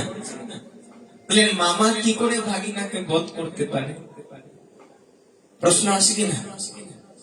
শাস্ত্র বলছেন এইখানে মামা ভাগিনাকে বধ করেনি। আমরা দুইটা বিষয়ের উপর সবসময় আলোচনা রাখি, একটা হচ্ছে তত্ত্ব আর অপরটা হচ্ছে লীলা। দুইটার উপর আমরা সবসময় আলোচনা করি। লীলা আলাদা আর তত্ত্ব আলাদা। লীলাটা কেমন? বলছে লীলাটা হচ্ছে অভিনয়ের ন্যায়। আর তত্ত্ব কি? বলছে তত্ত্ব হচ্ছে তার আসল পরিচয়। যে এটা কেন হলো, কোথা থেকে আসলো, এটাকে বলা হয় তত্ত্ব কথা। আর লীলা বলা হয় আমরা যে গল্প বলে যাই, এগুলোকে লীলা বলা হয়। তাহলে লীলায় দেখা যায় যে কংস তার 6 ভাগিনাকে বধ করছে, যেহেতু দেবকীর 6 পুত্র। কিন্তু তত্ত্ব বলছে কংস তার নিজের 6 পুত্রকে বধ করছে। অর্থাৎ মামার হাতে ভাগিনার বধ হচ্ছে না, পিতার হাতে পুত্রের বধ হচ্ছে। মামার হাতে ভাগিনার বধ হচ্ছে না, পিতার হাতে পুত্রের বধ হচ্ছে। কি করে? বলে এইটা জানতে হলে আমাদের আরো পিছনে যেতে হবে। এই কংস পূর্বজন্মে কে ছিল, তার পূর্বে সে কে ছিল? এই কংস পূর্বজন্মে ছিল কে? বলতে পারবো কেউ? আমরাই বলছি। এই কংস ছিল পূর্বজন্মে হিরণ্যাক্ষের পুত্র, হিরণ্যকশিপুর যে ভাই, সেই হিরণ্যাক্ষের পুত্র নাম ছিল কালনেমি। এই কালনেমির 6 পুত্র ছিল, দেবকীর 6 পুত্র পূর্বজন্মে। এই কালনেমির 6 পুত্র আবার তার পূর্বে ব্রহ্মার 6 নাতি হয়ে জন্মগ্রহণ করেছিল। তো ব্রহ্মা যখন তার 6 নাতির মুখ দর্শন করলেন, খুব আদর করতেন তিনি তার 6 নাতিকে। একদিন কি হলো, ব্রহ্মা তার এক মানস কন্যার সৃষ্টি করলেন, যার নাম হচ্ছে সন্ধ্যা। এই সন্ধ্যা এত অপরূপ ছিল, এত সুন্দর ছিল যে ব্রহ্মা নিজে ওই কন্যার পিছনে দৌড়াতে শুরু করলেন। যখন তিনি তার কন্যার পিছনে দৌড়াচ্ছেন, ব্রহ্মার এই 6 নাতি, এই 6 নাতি তারা ব্রহ্মাকে বলছে, দাদু ছি ছি ছি, তুমি না ব্রহ্মা সৃষ্টিকর্তা, তুমি তোমার মেয়ের পিছনে দৌড়াচ্ছ, তোমার কি লজ্জা বোধ নেই? যখন এই কথা বলেছে, ব্রহ্মা কুপিত হয়ে গেছেন, হয়ে অভিসম্পাত দিলেন যে তোরা বয়সে ছোট আর পাকনা পাকনা কথা বলছিস, অভিসম্পাত দিলাম, তোরা আর দেবকুলে থাকতে পারবি না, তোরা অসুর কুলে জন্মগ্রহণ করবি। তখন ওই 6 নাতি ব্রহ্মাকে অভিসম্পাত দিল, বড় বড় ডায়লগ তো ঝাড়ছো, আমি অভিসম্পাত দিচ্ছি, আমরা তোমাকে অভিসম্পাত দিচ্ছি যে তুমি তোমার মেয়ের পিছনে দৌড়াচ্ছ, মেয়ের রূপের প্রতি তোমার মোহ জন্মে গেছে, তুমি তো বিয়ের দেবতা, আমরা তোমাকে অভিসম্পাত দিচ্ছি। বিয়ের দেবতা হলে কি করবে, কখনো তুমি বিয়ের মণ্ডপে প্রবেশ করতে পারবে না। এই জন্য দেখবেন আজও সেই ধারাকে কেন্দ্র করে অনেক মা বাবা সন্তানের বিয়ে দেখে না। আপনাদের দিকে আছে কিনা নাই আমি জানি না, অনেক জায়গায় এরকম প্রচলন আছে যে মা বাবা সন্তানের বিয়ে দর্শন করে না। ব্রহ্মাকে অভিসম্পাত দিয়েছিলেন তার 6 নাতি যে তুমি কখনো বিয়ের মণ্ডপে প্রবেশ করতে পারবে না। ব্রহ্মা বিয়ের দেবতা, কিন্তু তিনি কখনো বিয়ের মণ্ডপে প্রবেশ করতে পারেন না। তাহলে বিয়ের মণ্ডপে কে প্রবেশ করে?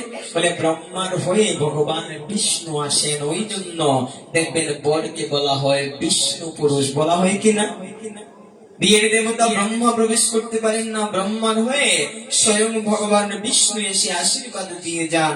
যে জন্য ভগবান বিষ্ণুর প্রদীপ মানা হয়, বরকে বলা হয় বিষ্ণু পুরুষ। কিন্তু আমরা কি করি, ওই বিয়ের মধ্যেই সবচেয়ে অনিয়ম করি। শাস্ত্র বলছে 3 সময় কখনো আমিষ নিবেদন করা যাবে না। আমাদের 10বিধ সংস্কারের মধ্যে 3টি সংস্কারে সবসময় যদি আমিষ নিবেদন করেন, 3 সংস্কারে কখনো আমিষ নিবেদন করা উচিত নয়। কোন 3 সংস্কার? বলে প্রথমটা হচ্ছে বাচ্চার অন্নপ্রাশন। আমরা যেটাকে মুখে ভাত বলি, এই বাচ্চা যখন প্রথম মুখে ভাত দিতে অন্নপ্রাশন হবে, ওই অন্নপ্রাশনে কখনো আমিষ নিবেদন করতে নেই। দ্বিতীয় হচ্ছে বিবাহ। কেন বিবাহ? না, বিবাহে বর স্বয়ং ভগবান বিষ্ণু হয়ে যান এবং কনেকে তখন লক্ষ্মী বলা হয়। তাহলে লক্ষ্মী আর ভগবান বিষ্ণু যদি বর হন, বরের সাথে যারা বরযাত্রী তারা কারা? দেবগণ। সব দেবতারা বরযাত্রী হয়ে যান ভগবানের সাথে। তাহলে ভগবানের সাথে যদি দেবতারা যান, তাহলে আমরা ভগবানকে কি খাওয়াচ্ছি? ভগবান গীতায় কি বলছেন তার আহারের কথা? সাত্বিক, রাজসিক না তামসিক? সাত্বিক আহার। ভগবান তো গীতায় মৎস্যম মাছম বলেন, কি বলছেন? পত্রম পুষ্পম ফলম তুম যমে ভক্তা প্রযচ্ছতি তদ অহং ভক্তু পরিদস্যামি প্রযতাত্মনো। অর্জুনকে যদি প্রেম ভক্তি সহকারে আমাকে 1 গণ্ডূষ জল, একটু তুলসী পত্র, একটু ফল আর একটু পুষ্প দেয়, সেটাই আমি গ্রহণ করি, সেটা হচ্ছে সাত্বিক আহার। তাহলে ভগবানের সঙ্গে যদি দেবতারা আসেন, তাহলে আমরা দেবতাদের কি খাওয়াচ্ছি? এখানে যায় বরযাত্রী, মানে দেবগণ যাচ্ছে, গিয়ে দেখবেন মাংসের টুকরার জন্য মাথা ফাটাফাটি হয়। ইউটিউবে তো আসে, ফেসবুকে আসে যে মাংসের পিসের জন্য বরকনের মাথা ফাটাফাটি। 2 যাত্রীর এমন ফাটাফাটি হলো, দিয়েই ভেঙে গেল। তাহলে শাস্ত্র বলছে বিবাহে আমিষ নিষিদ্ধ। আর সর্বশেষ বললেন শ্রাদ্ধে আমিষ নিষিদ্ধ। ব্রহ্ম বৈবর্ত পুরাণ কৃষ্ণ জন্মখণ্ড 185তম অধ্যায় 180 নম্বর শ্লোক। যদি কারো বাড়িতে ব্রহ্ম বৈবর্ত পুরাণ থাকে কিংবা হাতে মোবাইল ফোন থাকে, আপনারা গুগলে সার্চ দিলে পাবেন যে কৃষ্ণ জন্মখণ্ড 185তম অধ্যায় 180তম শ্লোকে বলছেন অশ্বমেধম গবালভ্যম সন্ন্যাসো কলৈপত্রিকম দেবরেণ সদুৎপত্তি কলোকঞ্চ বিবর্জয়। বলছেন কলিযুগে 5টা জিনিস নিষিদ্ধ। কি 5 জিনিস? বলে অশ্বমেধম, অশ্বমেধ যজ্ঞ কলিযুগে নিষিদ্ধ। দ্বিতীয় বললেন গবালভ্যম, গোমেধ যজ্ঞ নিষিদ্ধ। তৃতীয় বলছেন সন্ন্যাসম, কলিযুগে মায়াবাদ সন্ন্যাস নিষিদ্ধ। চতুর্থে বললেন পলৈপত্রিকম, পিতামাতার শ্রাদ্ধে আমিষ নিবেদন নিষিদ্ধ। আর পঞ্চমে বললেন দেবরেণ সদুৎপত্তি। পূর্বে দাপর যুগে আমরা দেখতে পাই মহাভারতে যে ধৃতরাষ্ট্র, পাণ্ডু এবং মহামন্ত্রী বিদুর, তারা কেউ তাদের বাবার সন্তান নয়, তারা তাদের জ্যাঠার সন্তান। কেননা সেই ধৃতরাষ্ট্র এবং পাণ্ডুর পিতা যাকে আমরা বলি, সেই পিতা তিনি সন্তান প্রদানে অক্ষম ছিলেন। সেজন্য কৃষ্ণ কৃপায়ন বেদব্যাসের মাধ্যমে বীজ প্রদান হলো, দেবরের দ্বারা সন্তান উৎপাদন হলো। সেইটা দাপর যুগ পর্যন্ত সীমাবদ্ধ, কিন্তু কলিযুগে সেটা নিষিদ্ধ। চতুর্থে কি জানলাম? যে পিতামাতার শ্রাদ্ধে আমিষ নিষিদ্ধ, ব্রহ্ম বৈবর্ত পুরাণ বলছেন। আর এই 4 দিন থেকে আমরা যে কথামৃত শুনছি ভাগবতম, সেই ভাগবতম কি বলছেন? যদি কারো বাড়িতে ভাগবতম থাকে, বাড়ি গিয়ে খুলে দেখবেন 7ম স্কন্ধ 15তম অধ্যায় 7ম শ্লোক। 7ম স্কন্ধ 15তম অধ্যায় 7ম শ্লোকে বলছেন নদদাদ আমিষং শ্রাদ্ধে ন চেত্তাদ ভগবত তত্ত্বহি মুন্নৈনৈ শেৎপরা প্রীতির যথা ন পশু হিংসয়া। বলছেন নদদাদ আমিষ শ্রাদ্ধে, কখনো পিতামাতার শ্রাদ্ধে আমিষ নিবেদন করবে না। কি করবে? বলে ঘৃত দ্বারা নৈবেদ্য প্রস্তুত করে সেই নৈবেদ্য ভগবানকে ভোগ দিয়ে ওই ভগবানের প্রসাদটা পিতামাতার উদ্দেশ্যে দান করলে তখন পিতামাতার আত্মা শান্তি লাভ করে। আমিষ আহারে কখনো পিতামাতার আত্মা শান্তি লাভ করে না। তাহলে বলবেন যে আদিকাল থেকে চলে আসছে কিনা? অনেক জায়গায় দেখবেন আদিকাল থেকে, বিশেষ করে এইগুলো নিয়ে নিরামিষ আমিষ নিয়ে শ্রাদ্ধে গ্রামের মধ্যে 3 পাঠ 4 পাঠও আছে কোথাও কোথাও। কেউ নিরামিষ ভালো পছন্দ করে, কেউ আমিষ পছন্দ করে। এমনও কিছু জায়গায় আমরা প্রোগ্রাম করে আসছি যে নিরামিষের যদি শ্রাদ্ধ হয় লোক পাওয়া যায় না। অনেকে বলে নিরামিষ ওখানে গিয়ে আর কি করবো, যদি আমিষ হতো ভালো মন্দ খাওয়া দাওয়া হতো তাহলে হয়তো যেতাম। আছে কিনা? নাই। আপনাদের এখানে আছে? শ্রাদ্ধে কি হয়? 2টাই হয় নাকি? মাছও হয়, নিরামিষ হয়। তাহলে এটা আসলো কোথা থেকে? এই প্রথম সৃষ্টি কি করে হলো? বলে এই জায়গা থেকে সৃষ্টি হলো যে আমরা কেউ এখন আর শাস্ত্র গ্রন্থ পড়ি না, আগেও পড়তাম না। যদি কারো মা বাবা মারা যায়, উদাহরণ দিচ্ছি, নিজের সঙ্গে মেলাবেন, কাউকে সরাসরি বলছে না।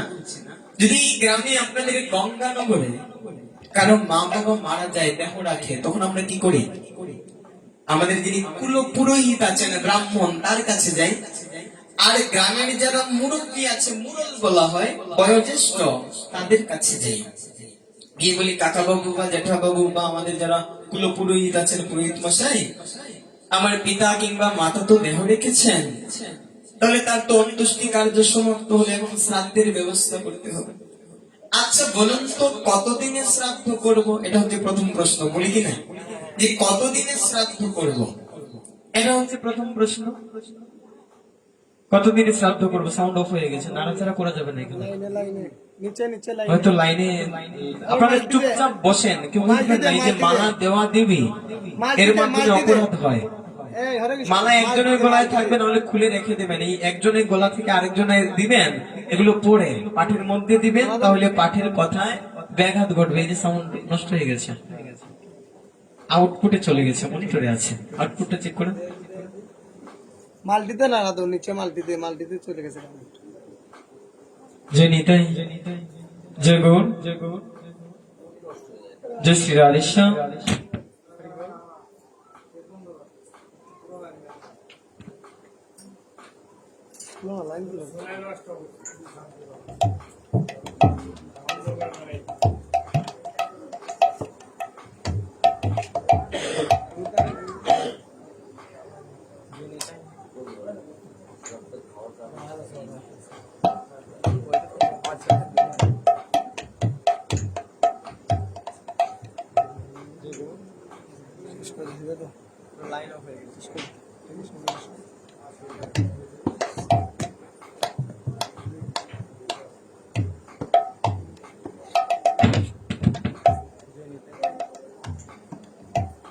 কালকে থেকে আপনারা অপারেটরকে রাখবেন, হ্যাঁ, জেনারেটরের জন্য আধা ঘন্টা শেষ।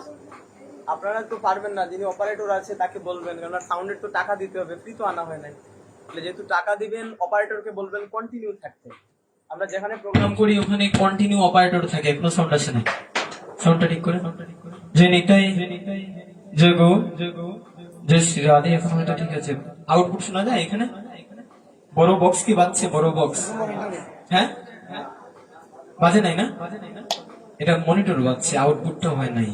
এই জন্য আগামীকাল চেষ্টা করবেন, আমরা আজকে এইভাবেই চালাই। আগামীকাল চেষ্টা করবেন, যিনি অপারেটর আছে, যিনি এই বিষয়ে অভিজ্ঞ, তাকে বলবেন।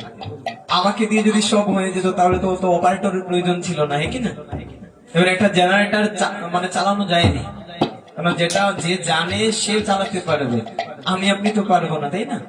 তাহলে যে জায়গার মধ্যে ছিলাম, যে এই এখন আসছে, এই ঠিক আছে, এখন আছে ওইভাবে রেখে দেন। হ্যাঁ? কোন কথা বলছিলাম? যে যখন কারো মা বাবা মারা যায়, তখন আমরা গ্রামের লোকের কাছে যাই। যারা বয়োজ্যেষ্ঠ আছে তাদেরকে বলি, যারা ব্রাহ্মণ আছেন, কুল পুরোহিত আছেন, তাদেরকে কি বলি যে আমার পিতামাতার শ্রাদ্ধ কতদিনে করব? 11 দিনে করব, নাকি 15 দিনে, নাকি 13 দিনে, নাকি 1 মাসে? তো যখন কোন ব্রাহ্মণের কাছে যাই, তখন ব্রাহ্মণ বলেন আমরা ব্রাহ্মণ, আমরা 11 দিনে করব। যারা ক্ষত্রিয় তারা 13 দিনে করবে, যারা বৈশ্য তারা 15 দিনে করবে, আর তোমরা তো শূদ্র, তোমরা 1 মাসে করবে, বলে কিনা?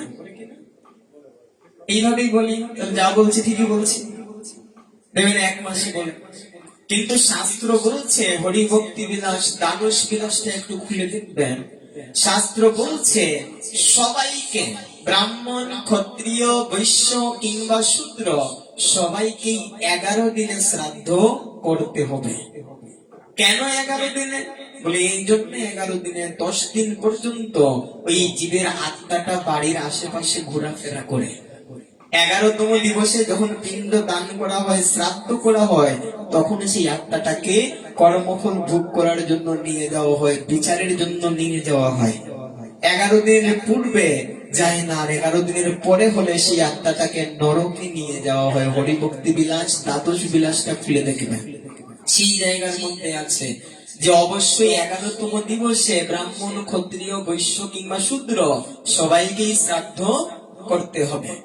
পরবর্তী প্রশ্ন করি যে আমরা মা বাবার শ্রাদ্ধে কি করব, আমিষ নাকি নিরামিষ? বলি না গিয়ে, তখন দেখবেন যখন গ্রামের মুরলকে বলি, তিনি বলেন যে তোমার বাবাকে দেখতাম যে গঙ্গানগর বাজার থেকে সবচেয়ে বড় তেলাপিয়া মাছটা নিয়ে যেত, বলি কিনা? বড় চিতল মাছটা যখন উঠতো সেটা নিয়ে যেত, বড় বোয়াল মাছটা নিয়ে যেত। তাহলে তোমার বাবার আত্মায় অবশ্যই মাছ খেতে চাইছে, আত্মা শান্তি তো জগৎ শান্তি। তোমার বাবার সাথে মাছই করো, আত্মা তুষ্ট তো জগৎ তুষ্ট, বলে কিনা? ভুল বলছি না তো? সব জায়গায় এইরকমই বলে যে তোমার বাবার আত্মায় যা চায় তাই খাওয়াও। অথচ গীতায় ভগবান বলছেন আত্মা কোনো কিছু খায় না। আত্মার কোনো আহার্য বস্তু নাই। আত্মাকে অস্ত্রের দ্বারা কাটা যায় না, আগুনে পুরানো যায় না, হাওয়াতে শুকানো যায় না, এমনকি জলে ভিজানো যায় না। নেই নং ছিন্দন্তি শস্ত্রাণি, নেই নং দহতি পাবক, নচিন্নং ক্লেদয়ন্তপ, ন সুশোতি মারুতো। আত্মাকে অস্ত্রের দ্বারা কাটা যায় না, আগুনে পুরানো যায় না, জলে ভেজানো যায় না, এমনকি বাতাসের মধ্যে শুকানো যায় না। অচ্ছেদ্য অয়ম অধার্য অয়ম অক্লেদ্য অশুষয়েবচ নিত্য সর্বগত স্থানুরচলয়।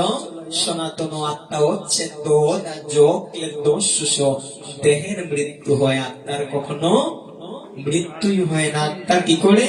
বলে মানুষ যেভাবে কাপড় পরিধান করে, ওটা পুরাতন হয়ে গেলে পরিবর্তন করে নতুন পোশাক পরিধান করে, আত্মাও ঠিক তেমনি ভাবে এক দেহ পরিত্যাগ করে আরেক দেহ গ্রহণ করে। বাসংসি জীর্ণানি যথা বিহায় নবানি গৃহণাতি নর পুরাণে, তথা শরীরানি বিহায় জীর্ণানি অন্যান্য সংজাতি নবানি দেহি। মানুষ পোশাক পাল্টায় আর আত্মা দেহ পাল্টায়। তাহলে বলে দিলেন মুরল, তোমার বাপের আত্মায় যা চায় তাই খাও। তাহলে আত্মা তো মাছ মাংস খায়। এখন সিদ্ধান্তে আসে যে শ্রাদ্ধে কি মাছ মাংস করা যাবে কি যাবে না, সিদ্ধান্ত দিচ্ছেন ভাগবতম সপ্তম স্কন্ধ। একটু আগে বললাম 15তম অধ্যায় 7ম শ্লোক। নদত্তাদামি সংশ্রাদ্ধেন চত্তাদ ভগবত তত্ত্ববেদ মুন্নৈনৈষ্যৎ পরা প্রীতির যথা ন পশু হিংসয়া। পিতামাতার শ্রাদ্ধে কখনো আমিষ নিবেদন করতে নেই, ভাগবতম বলছেন। ঘৃত দ্বারা নৈবেদ্য প্রস্তুত করে সেটা ভগবানকে ভোগ দিলে পরে ওটা প্রসাদ হয়। ওই প্রসাদ পিতামাতার উদ্দেশ্যে যদি দান করা হয় তবেই পিতামাতার আত্মা শান্তি লাভ করে। আর গরুর পুরাণ বলছেন কখনো শ্রাদ্ধে আহারই করতে নেই। দেখবেন এখনো অনেক বয়োজ্যেষ্ঠরা আছে শ্রাদ্ধে খায় না, আছে কিনা নাই? আপনাদের এখানে অনেকে দেখবেন যারা বিজ্ঞ আছেন অভিজ্ঞ আছেন, তারা শ্রাদ্ধের মধ্যে কোনো কিছু খায় না। কেন খায় না? বলে শ্রাদ্ধে যদি আপনি খান, বিধানও আছে খাওয়ার, না খাওয়ারও বিধান আছে। যে জন্য দেখবেন এই শ্রাদ্ধে আগে ভাত খাওয়ানো হতো না। এই 50 বছর পিছিয়ে যান যারা বয়োজ্যেষ্ঠ আছেন, আমার আর বয়স কত, দেখবেন তখন শ্রাদ্ধের সময় দধি চিরা খাওয়ানো হতো, দই চিরা। আপনাদের দিকে খাওয়ায় এখন? এখনো দেখবেন অনেক জায়গায় খাওয়ায় দই চিরা, এগুলো খাওয়ানো হতো শ্রাদ্ধে। আর এখন যত দিন যাচ্ছে বলে মাছ মাংস না হলে শ্রাদ্ধের লুক পাওয়া যাবে না, ওই জন্য শ্রাদ্ধের মধ্যে মাছ মাংস খাওয়ানো হয়। আগে কেবল দই চিরা ছিল। শাস্ত্র বলছে শ্রাদ্ধ বাড়িতে যদি আপনি আহার গ্রহণ করে অন্ন গ্রহণ করেন, ওই অন্ন গ্রহণের সাথে সাথে যার শ্রাদ্ধের অন্ন গ্রহণ করছে তার কাছে আপনার একটা ঋণ হয়ে যাবে, তার পাপের একটা অংশ আপনাকে গ্রহণ করতেই হবে। গরুর পুরাণ স্পষ্ট ভাবে বলছেন যার শ্রাদ্ধে আহার করবেন তার একটা পাপের অংশ আপনি বাড়ি নিয়ে আসবেন। যে জন্য অনেক মুরব্বীরা এখনো পর্যন্ত শ্রাদ্ধ বাড়িতে কোনো কিছু গ্রহণ করে না। তবে এই জায়গায় কথা আছে, সেই শ্রাদ্ধে যদি প্রসাদ নিবেদন হয়, কি নিবেদন?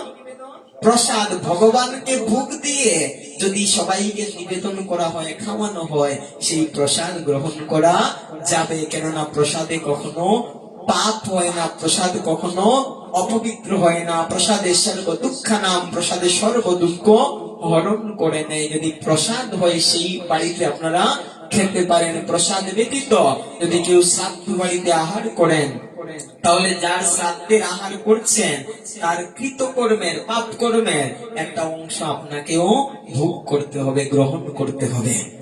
যে জায়গার মধ্যে আমরা ছিলাম, কোন জায়গায় ছিলাম বলতে পারবো?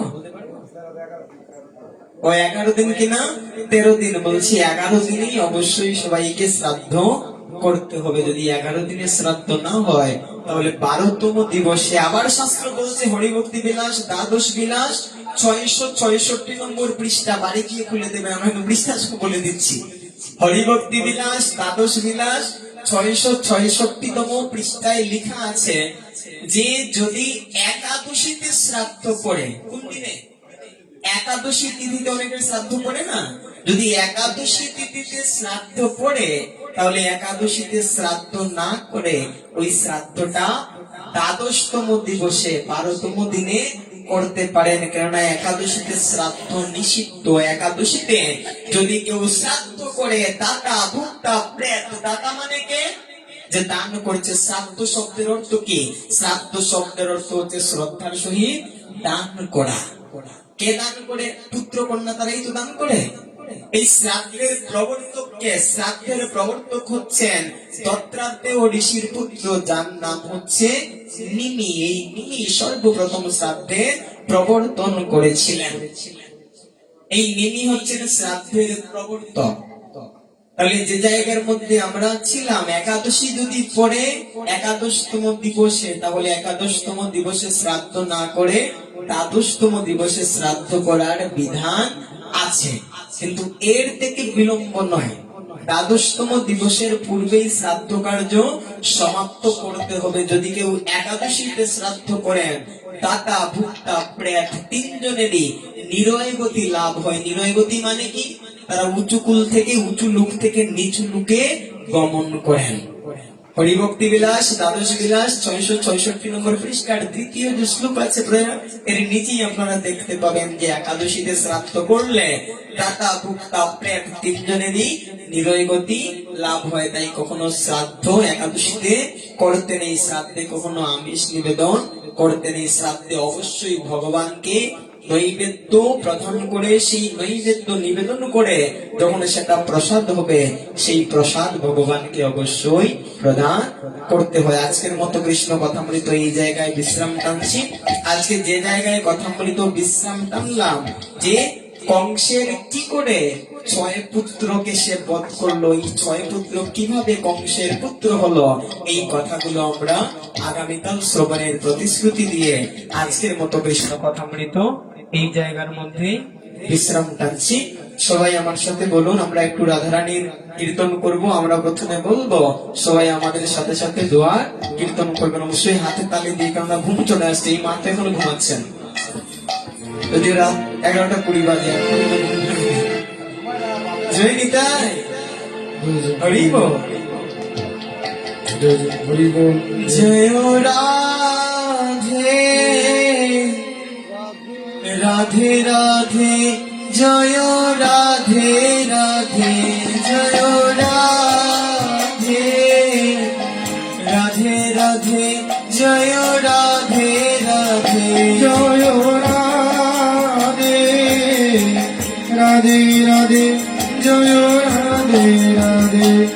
তুমি বৃন্দাবন বিলাসিনী রাধে রাধে, বৃন্দাবন বিলাসিনী রাধে রাধে, তুমি বৃন্দাবন বিলাসিনী রাধে রাধে, তুমি বৃন্দাবন বিলাসিনী রাধে রাধে, তুমি রাধা কুণ্ড বিলাসিনী রাধে রাধে, তুমি রাধা কুণ্ড বিলাসিনী রাধে রাধে, বলে বৃষভানু রাজনন্দিনী রাধে রাধে, বৃষভানু রাজনন্দিনী রাধে রাধে, তুমি বৃষভানু রাজনন্দিনী রাধে রাধে, বৃষভানু রাজনন্দিনী রাধে রাধে, তুমি কীর্তিতর নয়নমণি রাধে রাধে, কীর্তিতর নয়নমণি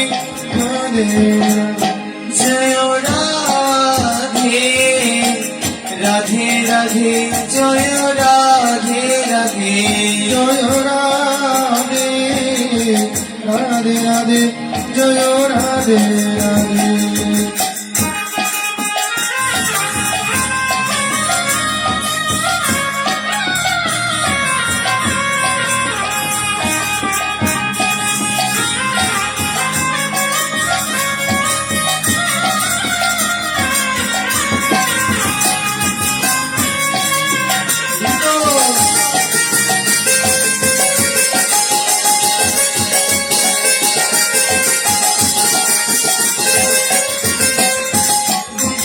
ললিতার ললিত রাধে রাধে, ললিতার ললিত রাধে রাধে, ললিতার ললিত রাধে রাধে, ললিতার ললিত রাধে রাধে, সাধন প্রাণ সখী রাধে রাধে সুন্দর প্রাণ সখী রাধে রাধে জয় রাধে রাধে রাধে জয় রাধে রাধে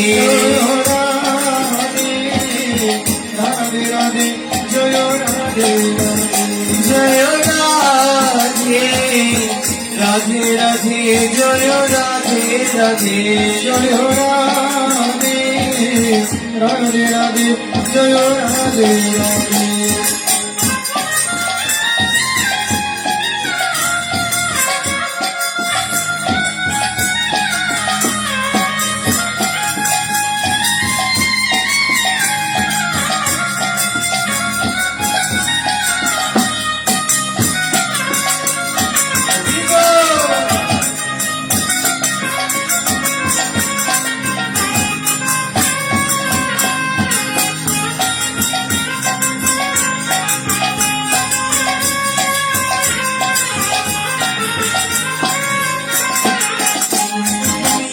সখীর শিরোমণি রাধে রাধে অষ্ট সখীর শিরোমণি রাধে রাধে অষ্ট সখীর শিরোমণি রাধে রাধে অষ্ট সখীর শিরোমণি রাধে রাধে তুমি কৃষ্ণকান্ত শিরোমণি রাধে রাধে কৃষ্ণ তত্ত্ব শিরোমণি রাধে রাধে জয় রাধে রাধে রাধে জয় রাধে রাধে রাধে রাধে রাধে জয় রাধে রাধে